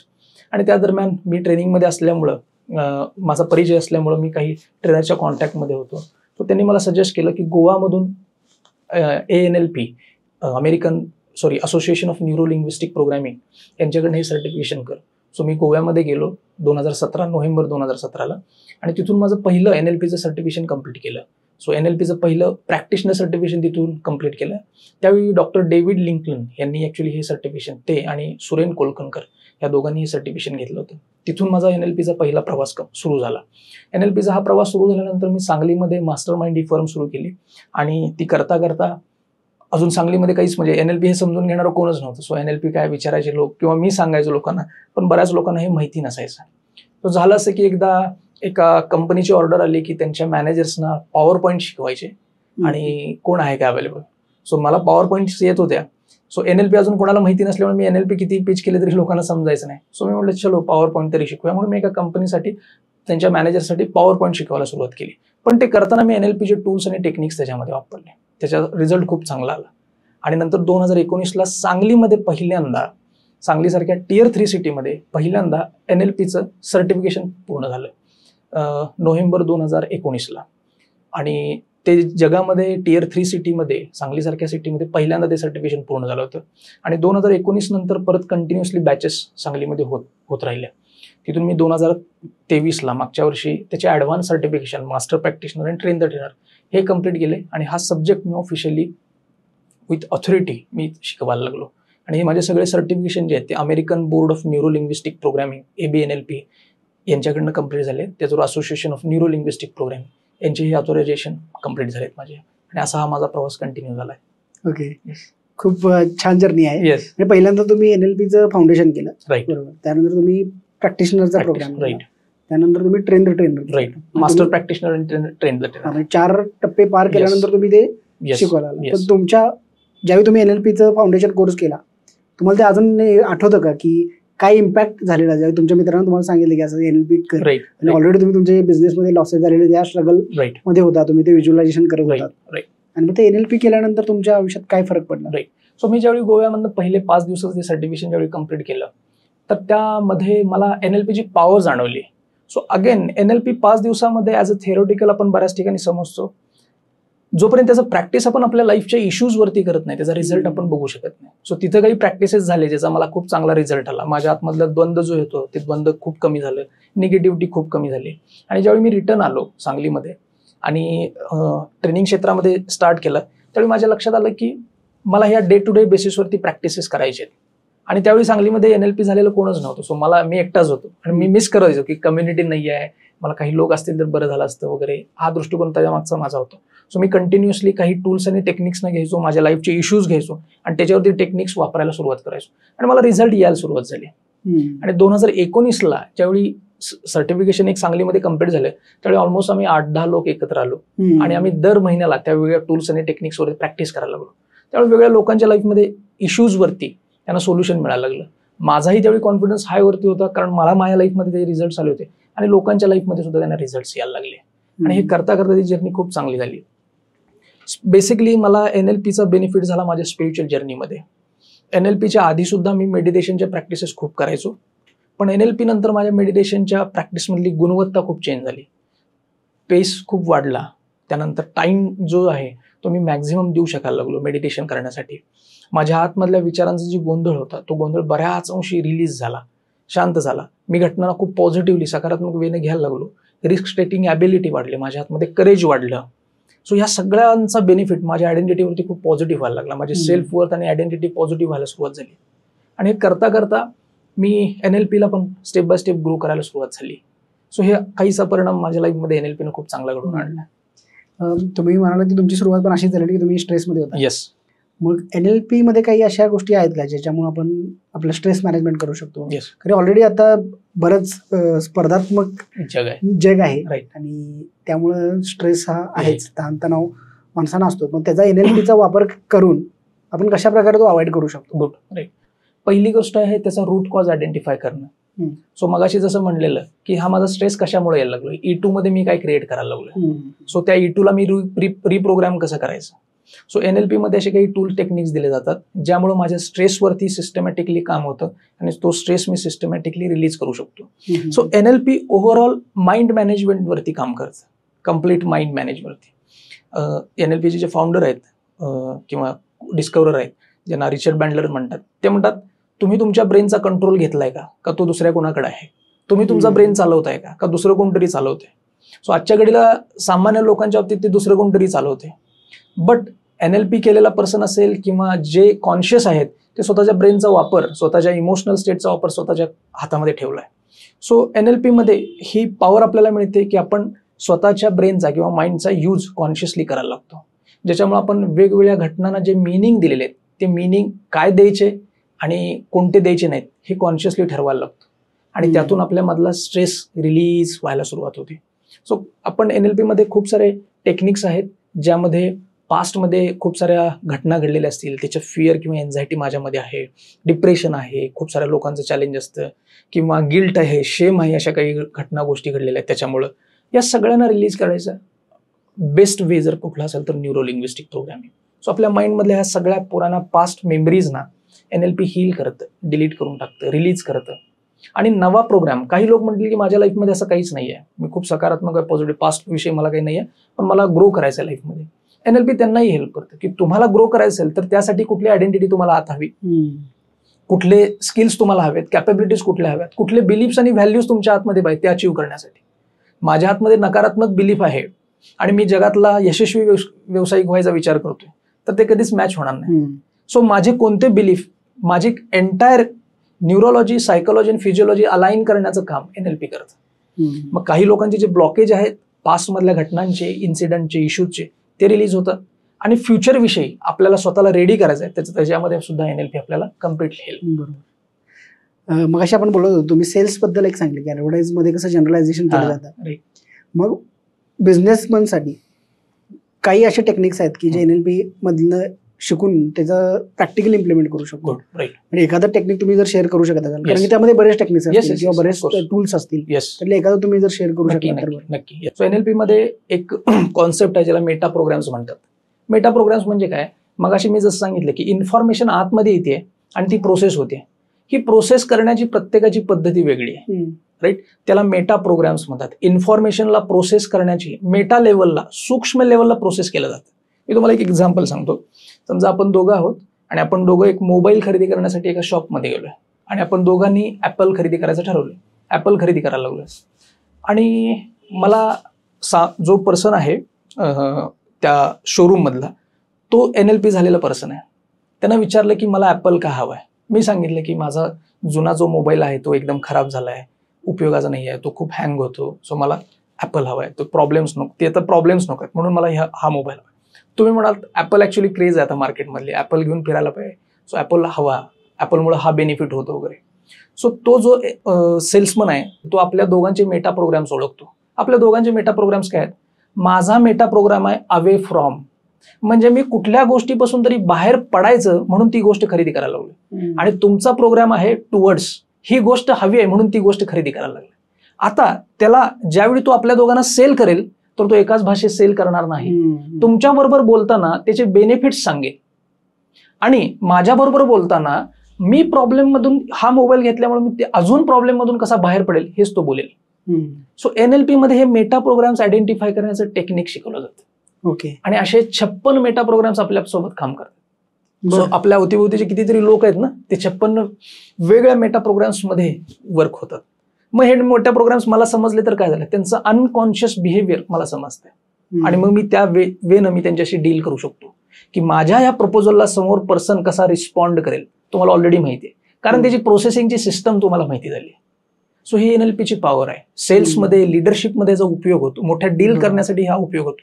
मी आता तुम्हाला सांगितलं एकदम सेल्समधलं एक्झाम्पल, की जर हीच कॉन्सेप्ट तुम्ही कारमध्ये लागू कराल, की माझ्याकडे जुनी कार आहे आणि ती एकदम खराब झाली आहे, आता त्याचे प्रॉब्लेम सुरू झाले आहेत म्हणून बाहेर पडायला लागला. आणि एक पर्सन आहे जो कार खरेदी करायला लागलाय आणि दुसरा पर्सन तीच कार खरेदी करतोय त्याच ब्रँडची, पण ही लक्झरी कार आहे, मार्केटमध्ये आपलं नाव झालं पाहिजे, आता स्टेटस वाढलं पाहिजे, स्टेटस सिम्बॉलसाठी करते. गोष्ट एकच आहे पण त्यांच्या मागचं मोटिवेशन वेगळं आहे. सो अवे फ्रॉम आणि टुवर्ड्स म्हणतात. सो मग माझं कम्युनिकेशन अवे फ्रॉम साठी वेगळं असेल आणि टुवर्ड्स साठी वेगळं असेल. हाच पार्ट आपल्या ऑफिसमध्ये लागू होतो, की एक पर्सन ऑफिसमध्ये आहे अवे फ्रॉम आणि एक पर्सन आहे टुवर्ड्स, आणि तुम्ही एक प्रोजेक्ट दोघांनाही सांगायला लागलाय, द्यायला लागलाय, पण तुम्ही सेम जर बोललात तर मोटिवेशन एकालाच मिळेल, दुसऱ्याला मिळणार नाही. सो अवे फ्रॉम जर असेल तर त्याला तुम्ही काय सांगाल, हा प्रोजेक्ट नाही करू शकला तर तुझ्या लाईफमध्ये प्रॉब्लेम्स येतील, चॅलेंजेस येतील, तुला कदाचित पगार कमी मिळेल किंवा अमुक होईल तमुक होईल. सो अवे फ्रॉम म्हणजे ह्यातून बाहेर पडायचं आहे म्हणून मला हे प्रोजेक्ट करणं गरजेचं आहे. आणि जो टुवर्ड्स वाला आहे त्याला मोटिवेशन द्याल, हे जर केलंस तर तुझ्या लाईफमध्ये हे मिळेल, हे होईल, हे होईल, हे होईल. आणि दोघांबरोबरचं कम्युनिकेशन तुमचं वेगळं असेल. हा एक पार्ट मी तुम्हाला सांगितला. NLP मध्ये अजून एक टेक्निक आहे ज्याला रिप्रेझेंटेशनल सिस्टम असं म्हणलं जातं. जसं की आपला ब्रेन आहे, तो ब्रेन 3 प्रकारच्या ज्या आपल्या सेन्सेस आहेत, ज्यामध्ये व्हिज्युअल आहे, ऑडिटरी आणि कायनॅस्थेटिक. कायनॅस्थेटिक म्हणजे गोष्टी करून किंवा इमोशनली फील करून एक्सपिरियन्स केला जातो. सो आपल्या ब्रेनची ह्या तिन्हीपैकी एक कुठली तरी लर्निंगची स्टाईल असते, बरं, अंडरस्टँड करण्याची स्टाईल असते.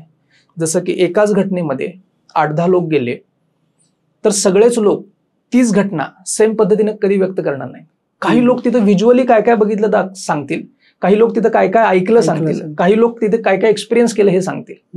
मग NLP मध्ये हे लोकांचं आयडेंटिफाय कसं करायचं हे शिकवलं जातं, की लोक व्हिज्युअल आहेत, ऑडिटरी आहेत की कायनॅस्थेटिक, आणि ते कम्युनिकेट करतानाच ते सांगत असतात. हे जर आयडेंटिफाय झालं तर आपलं कम्युनिकेशन त्यांच्याबरोबर इफेक्टिव्ह होतं.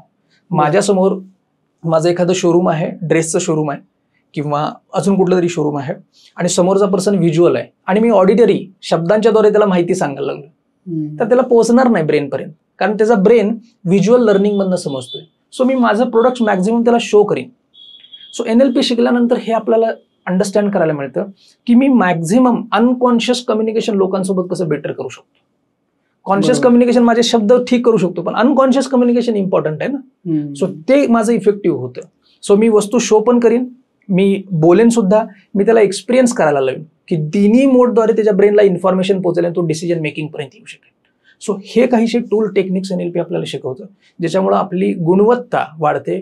त्याचा परिणाम आपल्या रिलेशन्सवरती, लिडरशिपवरती, प्रोफेशनवरती, सेल्सवरती, मॅनेजर बरोबर कम्युनिकेट करताना, आपल्या पॅरेंटिंगमध्ये, मुलांसोबत, टीचिंगमध्ये, सगळ्या स्तरावरती यांचा परिणाम खूप प्रभावी आणि सकारात्मक बघायला मिळतो. तुम्ही आता म्हणालात की रिप्रेझेंटेशन टेक्निक, रिप्रेझेंटेटिव्ह टेक्निक, त्यामध्ये 3 गोष्टींबद्दल बोला तुम्ही, व्हिज्युअल, ऑडिओ, ऑडिटरी, कायनॅस्थेटिक. मग आता हे आपला पण कसं फिगर आउट करू शकतो, आपण कोणत्या गोष्टीमध्ये आहे आणि समोरचा कोणत्या इम्पॅक्ट त्याचा कुठल्या गोष्टीमध्ये आहे, कारण त्यामुळे ते कम्युनिकेशन नाही तर होणार नाही ना. कारण तुम्हाला इन शॉर्ट काय की तुम्हाला जे दुसऱ्या ज्या भाषेत ऐकायचं आहे त्या भाषेत आपल्याला सांगता कम्युनिकेट करता आलं पाहिजे. मग ते खूप भारी टेक्निक आहे जर आपण आत्मसात करू शकलो. बरोबर, पण बेसिक त्याच्या मागे हे ओळखायचंच कसं. बरोबर, राईट. मी तुम्हाला छोटंसं एक्झाम्पल सांगतो. सो हे ते 3 वेज आहेत ज्या वेनं ब्रेन लर्न करतो. ह्यातले एक वे हा डॉमिनंट वे असतो. डॉमिनंट म्हणजे एक्झाम्पल काय, तर काही जे लोक असतात आपल्या अवतीभोवतीचे लोक आहेत त्यातले काही लोक उजव्या हाताचे असतात तर काही लोक डाव्या हाताचे असतात. कुठली उजव्या हाताची लोक कुठली गोष्ट करताना उजवा हात आधी वापरतात, गरज लागली तर डावा वापरतात. जे डाव्या हाताचे आहेत तो मॅक्झिमम उपयोग डाव्या हाताचा करतात, गरज लागली तर उजवा हात वापरतात. हे डॉमिनंट. तसं आपल्या ब्रेनमध्ये या तिन्हीपैकी कुठल्या तरी एका मोडला डॉमिनंटली वापरलं जातं, गरज लागली तर इतर दोघांचे पण सहकार्य घेतलं जातं, बऱ्याचदा घेतलं सुद्धा जातं. सो यातला एक वे जो डॉमिनंट असतो त्या वेनं इन्फॉर्मेशन किंवा घटना आपल्या आतमध्ये स्टोअर होते, त्याच वेनं समोर सांगितली जाते. मी तुम्हाला एक्झाम्पल सांगतो. टीचर आहे, टीचर ही व्हिज्युअल आहे आणि तिच्या समोर बसलेले जे 50 मुलं आहेत त्यातली मुलं काही व्हिज्युअल असणार, काही ऑडिटरी असणार, काही कायनॅस्थेटिक असणार. पण टीचर व्हिज्युअल असल्यामुळं ती त्या सब्जेक्टला व्हिज्युअली कम्युनिकेट करते आणि व्हिज्युअली मुलांनाच अपील होते. ऑडिटरी आणि कायनॅस्थेटिक मुलांवर अन्याय व्हायला लागला. सो त्या मुलांना वाटतं की मी कधी एकदा क्लासमधनं बाहेर जाईल. सो टीचरला ही टेक्निक शिकायला पाहिजे की एकच सब्जेक्ट व्हिज्युअली, ऑडिटरी आणि कायनॅस्थेटिकली मी मुलांना कसा शिकवू शकेन की ज्याच्यामुळं तिन्ही कॅटेगरीच्या मुलांना न्याय देता येईल. तर तुमचा प्रश्न होता की हे समोर ओळखायचं कसं. तर ज्यावेळी लोक बोलत असतात त्यांच्या बोलण्यामधनं ते तिन्ही मोडपैकी कुठल्या तरी मोडचं कम्युनिकेशन करत असतात. जसं मी तुम्हाला कम्युनिकेट करताना समजा नॉर्मल कंडिशन्समध्ये अरे मी कम्युनिकेट करतोय, समजा की एखादा पर्सन म्हणलं मला काय माझ्या लाईफमध्ये काही बेटर होताना दिसत नाहीये, हे मी तुमच्याबरोबर बोलतोय. आता ह्यामध्ये मी कुठल्या सेन्स विषयी तुम्हाला कम्युनिकेट करतोय, व्हिज्युअल सेन्स. सो माझ्या शब्दांमध्ये, माझ्या वाक्यामध्ये आहे मला माझ्या लाईफमध्ये काही बेटर होताना दिसत नाही, याचा अर्थ माझ्या ब्रेनमध्ये आता मी व्हिज्युअल इन्फॉर्मेशन ऍक्सेस करायला लागलेलो आहे. आता तुम्ही प्रतिसाद ज्यावेळी द्याल त्यावेळी तुम्ही काय म्हणाल, तुला काय बघायला आवडेल. आता तुम्ही काय बघायला आवडेल ज्यावेळी म्हणताय त्यावेळी तुम्ही माझ्या सेन्स बरोबर मॅच करताय, म्हणजे मी भाषा जी बोलतोय त्याच भाषेत तुम्ही बोलताय. हेच जर तुम्ही म्हणालात मग तुला काय भविष्यात काय फील करायचंय. आता फील करायचं ज्यावेळी तुम्ही बोलाल तुम्ही वेगळ्या मोडमध्ये गेलात, माझ्या लँग्वेजमध्ये बोलला नाहीत. फील करायचं आहे म्हणजे तुम्ही कायनॅस्थेटिक मोडमध्ये गेलात. जर माझं सेंटेन्स असं असतं की मला भविष्यात काही रस दिसत नाहीये आणि जर तुम्ही म्हणालात तुला काय बघायचंय भविष्यात, अगेन मिसमॅच झाली लँग्वेज. सो हा कम्युनिकेशनचा इफेक्टिव्हनेस आहे. आपण लँग्वेज खूप इझिली घेतो, म्हणजे लोक काय बोलतात त्यांच्याकडे आपलं शब्दाकडे लक्ष नसतं, पण लँग्वेजद्वारे लोक त्यांच्या इंटरनल मॅपला ओपन करून ठेवतात. याला NLP मध्ये रिप्रेझेंटेशनल सिस्टम म्हणतात. आपलं अस्तित्व आपल्या भाषेमध्ये आहे. सो आपला एक्झिस्टन्स आपल्या लँग्वेजमध्ये, आपल्या लँग्वेजला आपण कॉन्शियसली अंडरस्टँड केलं. NLPच्या मास्टर प्रॅक्टिशनरमध्ये याला खूप डिटेलमध्ये शिकवलं जातं. कॉन्शियसली आपण आपल्या लँग्वेजला अंडरस्टँड केलं तर आपल्या आतमध्ये जे वर्ल्डला रिप्रेझेंट केलंय त्याला आपण चेंज करू शकतो आणि आपण कम्युनिकेशन पण इफेक्टिव्ह होतं. सो मी आता जसं सांगितलं एक्झाम्पल तुम्हाला की भाषेमध्ये लोक त्यांची रिप्रेझेंटेशनल सिस्टम सांगतायत, कोणत्या वेनं इन्फॉर्मेशन ऑर्गनाईज केले त्याच वेनं तुम्ही प्रतिसाद द्यात त्यांना की जेणेकरून त्यांना कम्युनिकेट होईल. त्यामुळे रिलेशनशिप मध्ये सुद्धा ऑफकोर्स मी आता तेच ऑफकोर्स मी आता तेच एक्झाम्पल देत होतो की समजा हजबंड वाईफ आहे आणि हजबंड आहे व्हिज्युअल आणि वाईफ आहे ऑडिटरी. सो वाईफला जे काही एक्सपिरियन्स लाईफ मधला मॅक्झिमम होतोय तो ऑडिटरी वेनं होतोय. म्हणजे गोष्टी ज्यावेळी तिला बोलल्या जातात एका विशेष पद्धतीनं, सो तिचा प्रेम सुद्धा विशेष टोन मध्ये एक्सपिरियन्स करते. त्यानंतर तिला जे एक्सपिरियन्स करायचं आहे आतमध्ये ते ऑडिटरी वेनं तिचं इन्फॉर्मेशन. आणि हजबंड जो आहे तो मात्र व्हिज्युअल आहे, त्याला जे काही शो करायचं आहे किंवा जे काही एक्सपिरियन्स तो व्हिज्युअल वेनं करतो. आता ज्या वेनं लोक इंटरनली स्वतःला ऑर्गनाईज केले त्याच वेनं ते एक्सप्रेस पण होतात. सो हजबंड ऑफिस संपल्यानंतर संध्याकाळी तो एखादा छानसा गजरा घेऊन येतो किंवा गुलाबाचं फूल घेऊन येतो किंवा एखादा काहीतरी दागिना घेऊन येतो आणि आपल्या वाईफला देतो आणि सो दोघांचं कम्युनिकेशन होतो. बट सेकंड डेला ऍक्च्युली वाईफ अगेन नाराजच आहे. सो तो विचारतो की असं का, काल रात्री तरी मी तुला गिफ्ट दिलं, काल रात्री तरी मी तुला अमुक अमुक गोष्ट दिली, पण ती काय म्हणते की तुम्ही आय लव्ह यू म्हणाला नाही. सो याच्यामुळे होतं काय की तो व्हिज्युअली कम्युनिकेट करतोय पण ऑडिटरी हिला समजतंय ना, त्याच्या लँग्वेजमध्ये कम्युनिकेट करणं गरजेचं. कदाचित गुलाबाचं फुल किंवा गजरा दिला नसता तरी चाललं असतं, पण आय लव्ह यू म्हणलं असतं तर तिच्या ब्रेनमध्ये ती इन्फॉर्मेशन पोहोचली असते. सो हे नात्यांमध्ये पण इफेक्टिव्हनेस आणतं की समोरचा पर्सन, माझे वडील, माझी आई, माझा लाईफ पार्टनर कोणत्या किंवा माझी मुलं कोणत्या मोडॅलिटीज मध्ये आहेत. बरोबर, याला मोडॅलिटीज म्हणतात, 5 सेन्सेस. यातल्या 3 मधल्या कोणत्या मोडॅलिटीज, व्हिज्युअल आहे, ऑडिटरी आहे की कायनॅस्थेटिक आहे, आणि मग मी कोणत्या मोडमध्ये जाऊन त्यांच्याबरोबर कम्युनिकेट करायला हवं. हे क्लायंटसाठी पण उपयोग आहे, कारण क्लायंट पण वेगळ्या पद्धतीचे असतात. आपण जर एखादा मोठ्या प्रोग्राम असो जिथं प्रेझेंटेशन करायचं आहे, तिथं ह्या तिन्ही कॅटेगरीच्या लोकांना तुम्हाला अपील करता आलं पाहिजे. बरोबर, एक्झॅक्टली. जर नाही करू शकलो तर एक कॅटेगरी तुमची टिंगल उडू शकते त्या सेशनमध्ये, त्यांना अपील होणार नाही. सो मग मी कायनॅस्थेटिकली माझा टॉक कसा ऑर्गनाईज करायचा, व्हिज्युअली कसा करायचा, ऑडिटरी कसा करायचा, पॅरेंट्स सोबत, मुलांसोबत किंवा आपल्या लाईफ पार्टनर सोबत कम्युनिकेशन कसं करायचं की ज्याच्यामुळं आपलं कम्युनिकेशन आपल्या लोकांसोबतचं इफेक्टिव्ह होईल. आता आपण बोलत आहे की मोडॅलिटीज बद्दल बोलत होतो, बरोबर, जे की व्हिज्युअल, ऑडिटरी आणि कायनॅस्थेटिक. राईट. म्हणजे आपल्याला एखाद्या मॉबला रिप्रेझेंट करतोय, आपण त्यांच्यासमोर प्रेझेंटेशन करतोय, तर ह्या तिन्ही गोष्टींचा त्यांना एक्सपिरियन्स द्यायला पाहिजे. बरोबर. आपण मगाशी तुम्ही जे घेतलेलं उदाहरण घेऊया आपण की एखादा शिक्षक येतोय, तो ऑडिटरी आहे, तरी सुद्धा तो सांगताना काही मुलं ऑडिटरी असतील, काही मुलं व्हिज्युअल असतील, काही कायनॅस्थेटिक असतील. मग त्यांना शिकवण्याची पद्धत पण अशी केली पाहिजे की काही प्रेझेंटेशन मध्ये इमेजेस असायला पाहिजे, ऑडिटरी एक्सप्लेन करायला लागेल ऑडिटरी, आणि काही प्रमाणात त्यांनी एक्सपिरियन्स करू शकले. बरोबर, एक्झॅक्टली. म्हणजे असं केल्यामुळं बऱ्याचदा आपण एखादी कॉन्सेप्ट क्लिअरली सर्व लोकांना पोहोचू शकतो. Absolutely right. आणि एखादा इंडिव्हिज्युअल मात्र असेल तर मात्र त्याचा कोणता डॉमिनंट आहे बघून आपण त्यावरती काम केलं पाहिजे. बरोबर. मग विद्यार्थ्यांसाठी हे कसं उपयुक्त ठरू शकतं? Good question. सो विद्यार्थ्यांनी काय करायला पाहिजे, स्टुडंट्सनी बेसिकली माझी डॉमिनंट स्टाईल कोणती आहे, ज्या वेनं माझा ब्रेन लर्न करतोय ती आयडेंटिफाय करणं. जसं व्हिज्युअल असेल, ऑडिटरी असेल किंवा कायनेस्थेटिक असेल, आणि त्या पद्धतीने मी कुठलीही गोष्ट नवा सब्जेक्ट शिकताना मी त्या डॉमिनंट वेचा मॅक्झिमम उपयोग करणं. समजा जर माझी स्टाईल व्हिज्युअल असेल तर मी माइंड मॅपचा यूज करणं, चित्रांच्याद्वारे मला आतमध्ये स्टोअर करणं, माझ्या इन्फॉर्मेशनला स्टोअर करणं. मी मॅक्झिमम कॉन्सेप्ट व्हिज्युअली पेपरवरती काढणं, त्या वेगळ्या ठिकाणी स्टिक करणं. जे नोट्स ज्यावेळी मी क्लासरूममध्ये काढतोय त्यावेळी व्हिज्युअल वेनं काढणं. सो ह्या वेगवेगळ्या वेनं व्हिज्युअली मी इन्फॉर्मेशन आतमध्ये, आणि ती व्हिज्युअली काढत असताना त्याच्यामध्ये कलर्स मॅक्झिमम यूज करा, डायग्रॅम्स यूज करा, ज्याच्यामुळे होईल. ऑडिटरी पर्सन असेल तर तो वेगवेगळ्या धूनद्वारे, गाण्याच्या वेगवेगळ्या सॉंग्स असतात, धूनद्वारे ती इन्फॉर्मेशन आतमध्ये त्याने घेतली गेली पाहिजे. सो अशा विद्यार्थ्यांसाठी कॉन्सेप्ट शिकताना तुम्ही वेगवेगळ्या प्रकारची धून शिकू शकता, धून क्रिएट करू शकता त्या कॉन्सेप्टला अंडरस्टँड करण्यासाठी, टोन क्रिएट करू शकता, संगीतामध्ये ऍड करू शकता, की जेणेकरून वेगवेगळ्या वेनं, वेगळ्या ऑडिटरी वेनं ती इन्फॉर्मेशन आतमध्ये पोहोचली. आणि कायनेस्थेटिक जे आहेत त्यांना ऍक्च्युअली एक्सपिरियन्स करण्यावरती भर दिला पाहिजे. सो त्यांचं कायनेस्थेटिक मुलांमध्ये असं बघायला मिळतं, ते मुलं वाचत जरी असतील तरी त्यांचा बॉडीचा कुठला तरी पार्ट ते कंटिन्यूस हलवत असतात, किंवा खुर्चीवरती बसले, रोलिंग चेअर असेल तर ती खुर्ची फिरवणार किंवा वॉकिंग करणार.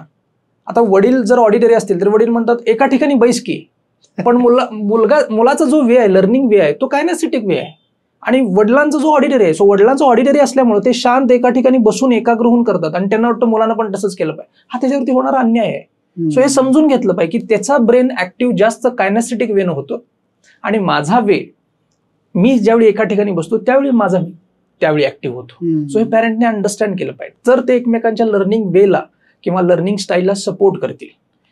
तर कायनेस्थेटिक जी मुलं आहेत ती मॅक्झिमम बॉडीचा यूज करून रिडिंग करताना सुद्धा चालणं असेल, वॉकिंग करणं असेल, महत्वाच्या कॉन्सेप्ट फिरताना असेल. सो बॉडी मुवमेंट जेवढी जास्त होते किंवा एक्सपेरिमेंट करू असेल तेवढ्या वेनं ते कॉन्सेप्ट खूप वेगानं आतमध्ये शिकू शकतात. सो ह्या वेनं स्टुडंट्स लर्न करू शकते. बरोबर. हे मीटिंग मध्ये पण ऑब्झर्व करायला मिळते, काय जणांना चालती बोलती मीटिंग, काहीतरी कुठेतरी चालत आपण बोलूया. काही जण असतात त्यांना मग कदाचित हे कशात येते की आपण काहीतरी खात बोलूया, कॅफेत बसून बोलूया इन शॉर्ट चांगल्या वे मध्ये बसून बोलूया, काहीतरी खात कॅफेत बसलोय, काहीतरी खात बोलतोय, कॉफी घेत. काही जण म्हणतो ऑडिट तो कुठल्या त्याला कायनेस्थेटिक मध्ये काहीतरी एक्सपिरियन्स करत करायचं. आणि काही जण असतात ती मला प्रेझेंटेशन करून आणि मला एक्सप्लेन कर, म्हणजे त्यांचं व्हिज्युअली आहे. काय त्यांचं प्रेझेंटेशन कडे लक्ष नसतं, तुम्ही काय बोलताय याच्याकडे असतं, त्यांचं ऑडिटरी हे सगळं आपल्याला समजून घ्यायला पाहिजे, लोकांवर एक्सपिरियन्स करून, आणि मग त्याचा उपयोग आपल्या आयुष्यात करायला पाहिजे. बरोबर. आता बऱ्याचदा काय होतं की पास्टमध्ये अशा काही घटना घडतात, म्हणजे एखाद्या कुठल्या जर गोष्टीमध्ये आपल्याला अपयश आलेलं असतं, आणि त्यामुळे आपल्याला नवीन काहीतरी करायला भीती वाटते. काही वेळा असं होतं की मी स्टेजवरती जातोय आणि आपलं हसू होतंय, आणि त्यामुळे परत स्टेजवर जायची भीती निर्माण होऊ शकते. किंवा एखादी अशी काहीतरी पर्सनल गोष्ट घडलेली असते, एखाद्यानं आपल्याला फसवलेलं असतं, आपण खूप चांगलं समजतो आणि फसवतो, मग आपण दुसऱ्यावर विश्वास ठेवायला कमी पडतो. म्हणजे अशा बऱ्याच पास्ट वाईट एक्सपिरियन्स घडलेल्या गोष्टी असतात, त्याचा इम्पॅक्ट आपल्या आजच्या गोष्टीवर होत असतो आणि आपल्या डिसिजनवरती होत असतो. पण जसं तुम्ही मगाशी म्हणालात की सगळेच इव्हेंट हे इव्हेंट 1 असतात, आपला इव्हेंट 2 हा आपला काहीतरी वेगळ्या वेनी क्रिएट करायला पाहिजे. म्हणजे जसं की आपल्या पास्ट एक्सपिरियन्स आपण इव्हेंट 2 क्रिएट करतो, जनरलाइज करतो, आणि आपण त्याचं मिसइंटरप्रिटेशन करतो आणि त्यानंतर ऍक्शन घेतो. मग हे टाळण्यासाठी आपण काय टेक्निक वापरू शकतो का? किंवा माझे पास्ट मधले फेल्युअर्स मला जर काढून टाकायचे असतील, डोक्यातून काढून टाकायचे असतील, किंवा माइंड मधले एखादे निगेटिव्ह थॉट्स काढून टाकायचे असतील, जे माझ्या आता करंट सिच्युएशनवरती परिणाम करत आहेत, तर त्यासाठी कुठली टेक्निक वापरू शकतो? आहे, नक्कीच आहे. आपण नक्की एक्सपिरियन्स करूया, पण त्याच्या मागचं बेसिक बॅकग्राऊंड पहिल्यांदा समजून घ्या. बरं. सो आपला जो माइंड आहे, अनकॉन्शियस माइंड आहे, त्याचे वेगळे जे रूल्स आहेत, काम करण्याची जी पद्धती आहे, त्याच्या काम करण्याच्या पद्धतीमध्ये एक आहे, त्याला इमॅजिनेशन आणि रियालिटी मधला फरक समजत नाही. सो त्याला इमॅजिन आपण करायला लागलोय तर त्याला वाटतं ही रियालिटीज आहे, आणि तो त्या रियालिटी समजूनच त्याला प्रतिसाद द्यायला लागतो. ही ब्रेनची खासियत आहे. सो एक एक्सपेरिमेंट करून बघूयात, किंवा मी तुम्हाला एक एक्झाम्पल सांगतो, तुम्ही चेक करा तुमच्या बाबतीत असं होतंय का. मला वाटतं ऑडियन्सला पण ते एक्सपिरियन्स करायला मिळेल. समजा एखाद्या उन्हाळ्याच्या दिवसामध्ये तुम्ही अतिशय दुपारच्या भर उन्हामध्ये वॉकिंग करत किंवा सायकलिंग खूप लांबून आलात, घरी आलात, आता थकलाय, घामेजला आणि तुम्हाला पटकन पाणी प्यायचं आहे. कधी एकदा पाणी पिणं असं झालं, सो तुम्ही फ्रीज जवळ गेलात आणि जसं फ्रीजचं डोअर ओपन केलं, गार हवा चेहऱ्याला लागली, सो जर थोडंसं बरं वाटतंय, छान वाटतंय आणि तुम्हाला बॉटल घ्यायला गेलात, सो डोअरमध्ये ते बॉटल ठेवली असेल, बॉटल घ्यायला गेलात आणि तुम्हाला वरती एक लिंबू दिसला, सो आता तुम्हाला इच्छा झाली की लिंबू घ्यायचा आहे, सो लिंबू सरबत घ्यायचा आहे. सो लिंबू घेतला, डोअर बंद केलं, किचन कट्ट्यावरती आला, तो छान लिंबू त्याचा हाताला गारवा जाणवतोय, येलो कलरचा लिंबू, सो समोर ठेवलात, सुरी होती साईडला, सुरी घेतली आणि तो लिंबू कापल्यानंतर त्यातला रस बाहेर पडतोय, लिंबूचे 2 फोडी झालेत, एक पाण्याचा एक साईडला ग्लास होता काचेचा, त्यामध्ये तुम्ही स्क्वीज केला आणि त्यात लिंबूचा रस कम्प्लीट पडतो. सो तुम्ही बघताय त्यात लिंबूचा रस जो आहे तो पडलेला बघताय, त्याच्यामध्ये आत वेगळा गर असतो किंवा फोडी, त्याच्या ते बिया जे असतात त्या तुम्ही बघताय, दुसरा पण त्या स्क्वीज केला. आता हे मी सांगतोय तर बऱ्याच जणांना ऍक्च्युली आतमध्ये सलावा क्रिएट झालेला असेल, नॅचरली होणं स्वाभाविकच आहे. आता मला सांगा ना, इथं उन्हाळ्याचे दिवस आहे, बाय द वे आपण एसी मध्ये बसलोय, पण आतमध्ये सलावा क्रिएट झाला ना, आपल्याकडे एसी आहे ना, लिंबू आहे ना, किचन कट्टा आहे, पण डोअर ओपन केल्या गेल्या आपण गारवा एक्सपिरियन्स केला, फ्रीजचा गारवा आपण स्क्वीज केल्या केल्या ऍक्च्युली आत सलावा क्रिएट झाला. म्हणजे ब्रेनला इमॅजिनेशन आहे की रियालिटी आहे हे समजलं नाही आणि नर्व्हस सिस्टमला त्यानं ऑटोमॅटिकली मेसेज दिला की सलाइवा क्रिएट व्हायला पाहिजे, कारण लिंबू आहे ना. सो प्रोग्राम ह्यालाच म्हणतात की लिंबू म्हणजे सलाइवा, हे प्रोग्राम झालेला आहे. सो नॅचरली आतमध्ये येऊन जातो. कांदा म्हणलं की डोळ्यातनं पाणी यायलाच पाहिजे, प्रोग्राम आहे ऍक्च्युली. सो हे प्रोग्रामिंग वर्क करतं. असं जर असेल तर विचार करा, आपण दिवसभरामध्ये जाणते किंवा अजाणतेपणे काय काय इमॅजिनेशन करतो. अरे माझा ऍक्सिडेंट तर होणार नाही ना, सो ऑटोमॅटिकली बॉडीमध्ये भीती येऊन जाते. अरे हा मला पर्सन सोडून तर जाणार नाही ना, ऑटोमॅटिकली बॉडीमध्ये फिअर येऊन जाते. मी फेल झालो तर, अपयशी झालो तर, इमॅजिनेशन कंटिन्यू चालू आहे.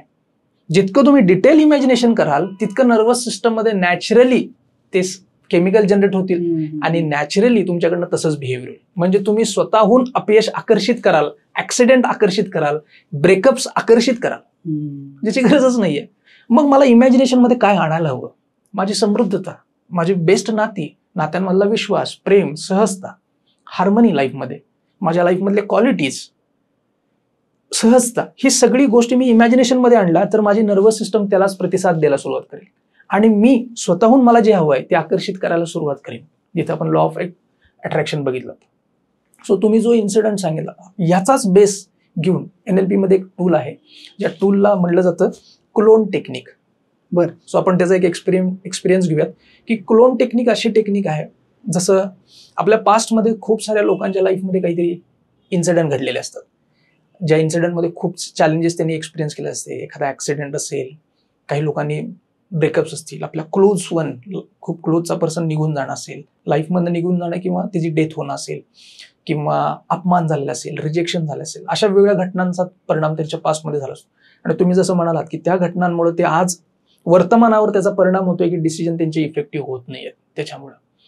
सो ह्या पास्टमधल्या घटनांना मी माझ्या लाईफमधनं काढू शकतो का? ते इन्स्टंटली काढू शकतो.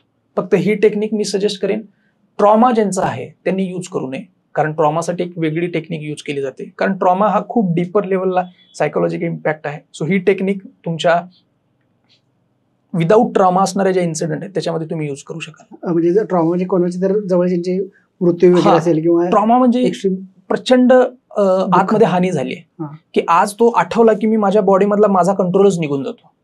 एखादा इन्सिडेंट असा असतो की जो आठवतो माझ्या डोळ्यातनं पाणी येते, सो तो ट्रॉमा नाही आहे. ट्रॉमा म्हणजे खूपच मी सडनली काही बिहेव्हिअर करेन आणि काहीही व्हायला लागेल. सो कम्प्लिटली डॅमेज झाले, आयडेंटिटी डॅमेज झाली, सगळा डिस्टर्ब झालाय आतमध्ये. सो हा म्हणजे ऍक्च्युली ट्रॉमा. सो अशा केसेसमध्ये ही टेक्निक न वापरता अजून वेगळ्या टेक्निक आहेत त्या वापरल्या जाऊ शकतात. सो नॉर्मल केसेस काही हर्ट झाल्या पास्टमध्ये, त्या हर्टसाठी ही टेक्निक आपण यूज करू शकतो, ज्याला क्लोन टेक्निक म्हटले गेले. आपण असं एखादं काहीतरी उदाहरण घेऊया, म्हणजे जे युजर आहेत ते पण लाईव्ह एक्सपिरियन्स करू शकतील. हो नक्कीच. आणि एक आपण डेमॉन्स्ट्रेशन पण घेऊ शकतोय. तर सिंपल उदाहरणच घेऊया सर, बेटर की कोणतरी अपमान केलाय, अदरवाईज कोणतरी डिमोटिवेट केले. सिंपल गोष्टी अशा की एखाद्या बरोबर भांडण झाले आपण त्यामुळे त्याच्यावर संबंध तोडून दिलेत, अशा काही सिंपल उदाहरण घेऊन जर करू शकत असेल तर नक्की करूयात, काहीच हरकत नाही. लाईव्ह डेमो मिळेल, लाईव्ह डेमो करूयात. येस, नक्की करूयात. सो या कुठलाही इन्सिडेंट जो आपला घडला असेल किंवा आता तुम्ही जो इन्सिडेंट घेतलाय, पहिल्यांदा त्याची आपल्याला इंटेन्सिटी चेक करायची की 1 to 10 स्केलवरती माझ्या आता इमोशन्स काय आहेत आणि किती तीव्रता आहे त्यांच्यामध्ये, इंटेन्सिटी काय. 7 असेल, 8 असेल, 9 असेल, हे हाय इंटेन्सिटी, नकारात्मक फिलिंग हाय असेल, की ती घटना आठवली की मला खूप त्रास होतो, किंवा इंटेन्सिटी, इमोशनल इंटेन्सिटी हाय, मला हर्ट 8-9 पॉईंट वरती जातोय. ठीक आहे, गुड, हरकत नाही. सो आपण डोळे बंद करूयात. मी काही सूचना देईन, त्या सूचनेना जस्ट फॉलो करा आणि या इन्सिडेंटला काय होतं बघत. कुठलाही एखादा इन्सिडेंट घ्या, इव्हन ऑडियन्सना सुद्धा कुठलाही त्यांच्या लाईफमधला एखादा इन्सिडेंट घ्यायला हरकत नाही, ज्याला आपण ह्याचा यूज करू शकू, ज्याची इंटेन्सिटी मात्र जास्त पाहिजे. ती इंटेन्सिटी 7, 8, 9 असेल आणि कुठलाही हर्ट असेल पास्ट मधला, किंवा आता जसं तुम्ही म्हणाला रिजेक्शन असेल, ब्रेकअप्स असतील, ही सुद्धा घेऊ ब्रेकअप्स शकतो. नाही त्यामुळे वेगळा कुठला तरी घेतो. हरकत नाही, गुड, हरकत नाही, नक्की. येस, चालेल, ओके. सो डोळे बंद करू शकू आपण. मी काही सूचना सांगेन, त्या सूचना जस्ट फॉलो करा. एक दीर्घ श्वास घ्या आणि आरामात सोडा. Just relax.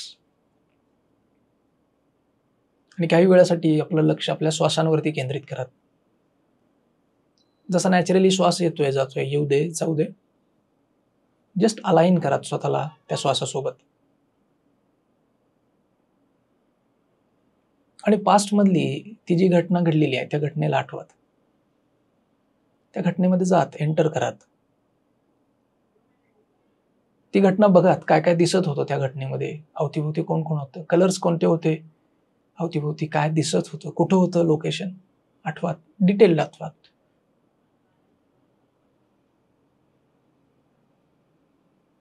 त्या घटनेमध्ये आवाज काय काय होते, कोणी अपमान केला असेल, त्यांचा आवाज मोठ्यानं बोलला असेल, अशी काही भाषा वापरली असेल जी तुम्हाला बिलकुल आवडली नसेल, त्यांचा टोन, त्यांचा टिंबर एक्सपिरियन्स करा. आणि या इन्सिडेंटमध्ये तुमच्या फिलिंग्स काय होत्या त्या एक्सपिरियन्स करा. तुम्हाला झालेला हर्ट, तुम्हाला झालेला त्रास, अपमान, तुमचं सप्रेशन, तुम्ही बोलूही शकला नसाल, त्या इन्सिडेंटला व्हिज्युअली बघात, काय काय झालं ते ऐकात, एक्सपिरियन्स करा त्या घटनेला. आणि आता मी काही बदल करायला सांगेन त्या इन्सिडेंटमध्ये. सो ते जे तुमच्या अवतीभोवती जे लोक होते, त्या लोकांना तुमचं आवडतं कार्टून कॅरेक्टर त्याचा ड्रेस घालत, मिकी माऊस असेल किंवा टॉम अँड जेरी असेल किंवा कुंफू पांडा असेल, तुमचा आवडता कॅरेक्टर, त्या आवडत्या कॅरेक्टरमध्येच ते बोलायला लागलेत. त्यांचा आवाज सुद्धा तसाच आहे, टॉम अँड जेरी सारखा किंवा मिकी माऊस सारखा. ते बडबड बडबड करतात कार्टून सारखे, मागं संगीत आहे आणि तुम्ही एन्जॉय करायला लागले. अरे क्या बात आहे, हे कार्टून मला एंटरटेन करायला लागले, फुल एन्जॉय करताय. सो एन्जॉय करत राहत. सो ते इकडून इकडून पळतायत, त्याचं बिहेवियर सगळं त्या कार्टून सारखं आहे, कुंफू पांडा सारखं.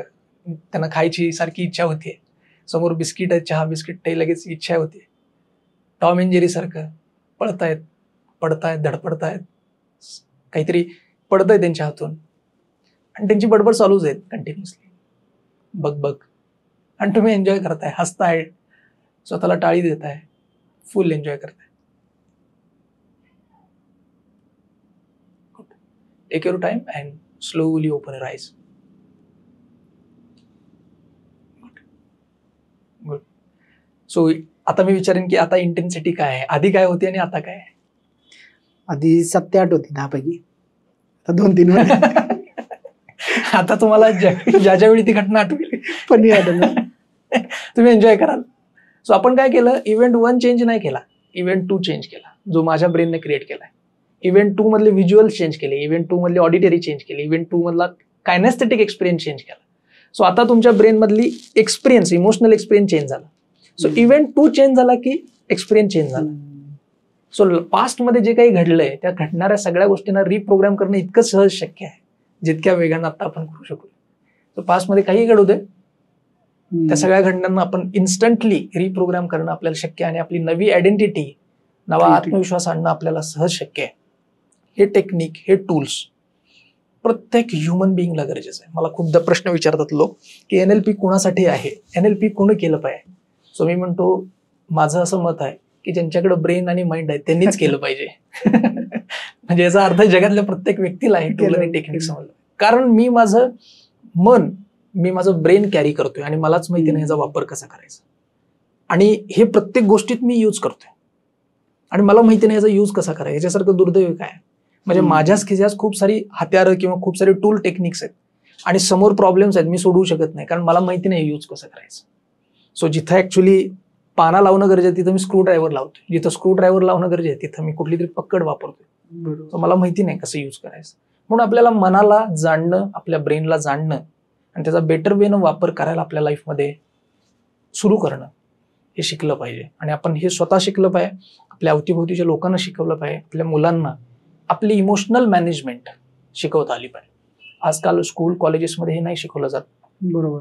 आणि आजची एज्युकेशनल व्यवस्था ही किंवा आजची सामाजिक व्यवस्था, कौटुंबिक व्यवस्था जी न्यूक्लिअर होत चालली आहे त्याच्यामध्ये मूल्य मागं पडत चाललीत आणि पजेशन्स लाईफचे इम्पॉर्टंट होत चाललेत की आपण काय कमवतोय.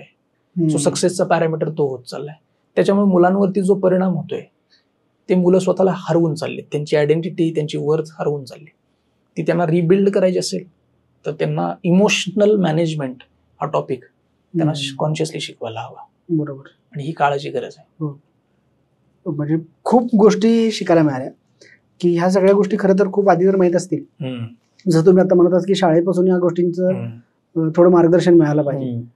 कारण की आपण कुठल्या तरी माइंडच्या त्या विळख्यात अडकलेलो असतोय, आपल्या प्रत्येकाच्या आवडीनुसार इव्हेंट्स तयार करून, एक्सपिरियन्स तयार करून, आणि त्यावरतीच आपण आयुष्य आपलं जगत असतो. आणि त्यामुळे खरं तर ते इतरांना त्रास होतोच, त्याबरोबर आपल्या स्वतःला प्रचंड त्रास होतो.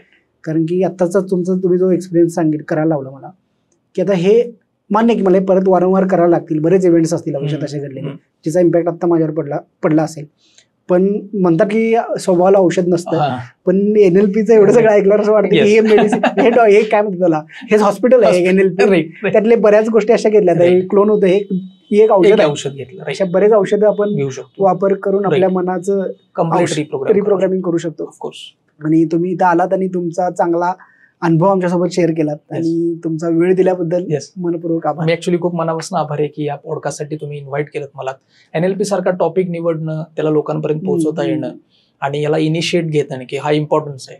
कारण मन हे कुठं टँजिबल नाही आहे. बाकी सगळ्या गोष्टी पजेशन्स आज लाईफ मधले इम्पॉर्टंट आहेत, लोकांना ते आवश्यक आहे. पण ह्या टॉपिकला महत्व देणं आणि ह्या टॉपिक विषयी लोकांची आणि ऑडियन्सची जागृती व्हायला पाहिजे, हा अवेअरनेस तुमच्यामध्ये असणं आणि तुम्ही त्याला इनिशिएट घेणं हेच खूप मोठं आहे माझ्यासाठी. Thank you very much. उलट थँक्यू तुम्हाला म्हणायला पाहिजे. कारण की हा खरंच इंटरेस्टिंग टॉपिक होता. ज्यावेळी मला पहिल्यांदा कळलं त्यावेळी असं वाटलं की हे लोकांपर्यंत गेलं पाहिजे, कारण की त्यांना 100% सगळ्यांचाच फायदा होतो. आपल्या चॅनलचा ह्या किंवा पॉडकास्टचा उद्देश हाच आहे की आपण लोकांना चांगल्या देता येईल. कारण की जे ऑडिटरी लोक आहेत त्यांच्यासाठी तर एक नंबरच आहे, सगळं ऐकायला मिळेल. आणि व्हिज्युअली जे आहेत त्यांना सुद्धा एंडला किंवा कायनेस्थेटिक आहेत त्यांना सुद्धा एक्सपिरियन्स करायला मिळेल. लास्टला की आपण केलेलं आहे. थँक्यू. तुम्ही सगळे टेक्निक्स आम्हाला फ्रीमध्ये शेअर केले. जर अजून काही टेक्निक्स जर लोकांना शिकायचे असतील तर काय अजून तुमच्याकडे आहेत तसे काही? येस नक्कीच आहेत. ज्या लोकांना NLP हा सब्जेक्ट अजून डीपर जाणून घ्यायचा आहे, सो तो आपले मास्टर माइंडच्या द्वारे वेगळे प्रोग्राम्स होतात. NLP फाउंडेशन प्रोग्राम 3 दिवसाचा केला जातो. तो फुल डे असतो, सकाळी 9:30 ते 6:30 पर्यंत फुल डे असतो. तो 3 डेज असतो, फ्रायडे, सॅटर्डे, संडे. त्या प्रोग्रामला ते जॉईन होऊ शकतात, ज्यामुळे त्यांना NLPच्या बेसिक कॉन्सेप्ट आणि साधारण 6 ते 8 टेक्निक्स ते शिकू शकतात. त्यांना ज्यांना ऍक्च्युली याच्यापेक्षा अजून डीपर नॉलेज जाणून घ्यायचं आहे ते नेक्स्ट लेवलला जाऊ शकतात. तिथं आपण NLPचं प्रॅक्टिशनर सर्टिफिकेशन घेतो. All over India generally 5 days सलग होतात, पण आपण सांगलीमध्ये 6 डेज घेतो आणि स्प्लिट करून घेतो. Friday, Saturday, Sunday, next week Friday, Saturday, Sunday. हे पण सकाळी 9:30 ते 6:30 असतं. ज्यांना हा सब्जेक्ट अजून डीपर शिकायचा त्यांच्यासाठी हा आहे की ही टेक्निक मी स्वतः पण वापरेन आणि इतरांसाठी वापरण्यासाठी पण हेल्प होईल. सो अशा लोकांना हे होतं. पहिला जो आहे तो एका कोर्स टाईप, वर्कशॉप टाईप असतो. दुसरा जो आहे तो पर्टिक्युलर प्रॅक्टिशनर सर्टिफाईड कोर्स आहे. तिथं तुमचे स्किल्स बिल्ड करण्यावरती फोकस दिला जातो. आणि ज्यांना याच्याही पेक्षा अजून डीपर जायचं आहे त्यांना मग 12 डेजचा, 12 दिवसांचा, 12 ते 15 दिवसांचा मास्टर प्रॅक्टिशनर कोर्स असतो, ज्याच्यामध्ये अजून डीपर सायकोलॉजीचे ऍस्पेक्ट ओपन होतात. प्रॅक्टिशनरमध्ये ऑलमोस्ट 23 ते 25 टूल टेक्निक शिकवले जातात. फाउंडेशनमध्ये मग जसं सांगितले 6 ते 8, त्याचबरोबर प्रॅक्टिशनरमध्ये 23 ते 25 टूल्स आणि त्याच्यापेक्षा हायर टूल्स मग मास्टर प्रॅक्टिशनरमध्ये आपण शिकवतो. सो असे प्रोग्राम्स वेगवेगळे सांगलीमध्ये कंटिन्युअस मास्टर माइंड घेत असतात, वेगवेगळे सांगलीमध्ये, पुण्यामध्ये, कोल्हापूरमध्ये. सो या प्रोग्रामला जॉईन करू शकतात, मास्टर माइंडशी कॉन्टॅक्ट करू शकतात, लवकरच बॅच होते, सो याला ते कनेक्ट करू शकतील. म्हणजे सांगलीमध्येच असायला पाहिजे असं काही नाहीये, बाहेरच्या शहरामधून सुद्धा लोक जॉईन करू शकतात. इव्हन ऑनलाईन सुद्धा आपण घेतो, ऑनलाईन मध्ये NLP डिप्लोमा घेतो. सो साधारण आठवड्याला 2 सेशन्स असतात, 2-2 तासाचे, 1 महिना हा प्रोग्राम चालतो. सो त्याच्यामध्ये पण साधारण 6 टेक्निक्स, आपण 6 ते 8 टेक्निक्स स्टेप बाय स्टेप शिकवतो. सो हे सगळे टूल्स टेक्निक्स एक्सपिरियन्शियल असतात, म्हणजे त्याची थेअरी सांगितले, ते कॉन्सेप्ट क्लिअर केली जाते, प्रॅक्टिस करून घेतलं जातं आणि त्यांनाही प्रॅक्टिस करायला दिलं जातं. सो याच्यामुळं सगळा जो वर्कशॉप होतो तो एक्सपिरियन्शियल लर्निंगद्वारे घेतला जातो. असं नाही की केवळ मी थेअरी ऐकली आणि संपले, त्यांना करताही येतं ते. सो तो बेनिफिट लोकांना होऊ शकतो. आणि आज आपण म्हणजे अनुभवलो मी पॉडकास्टमध्ये काय आपली थेरॉटिकल नुसती चर्चा नाही झाली, काही आपण प्रॅक्टिकल सुद्धा तुम्ही सांगितले की ज्या गोष्टी इम्प्लिमेंट करता येतील. आणि थँक्यू सर पुन्हा एकदा वेळ दिल्याबद्दल. थँक्यू.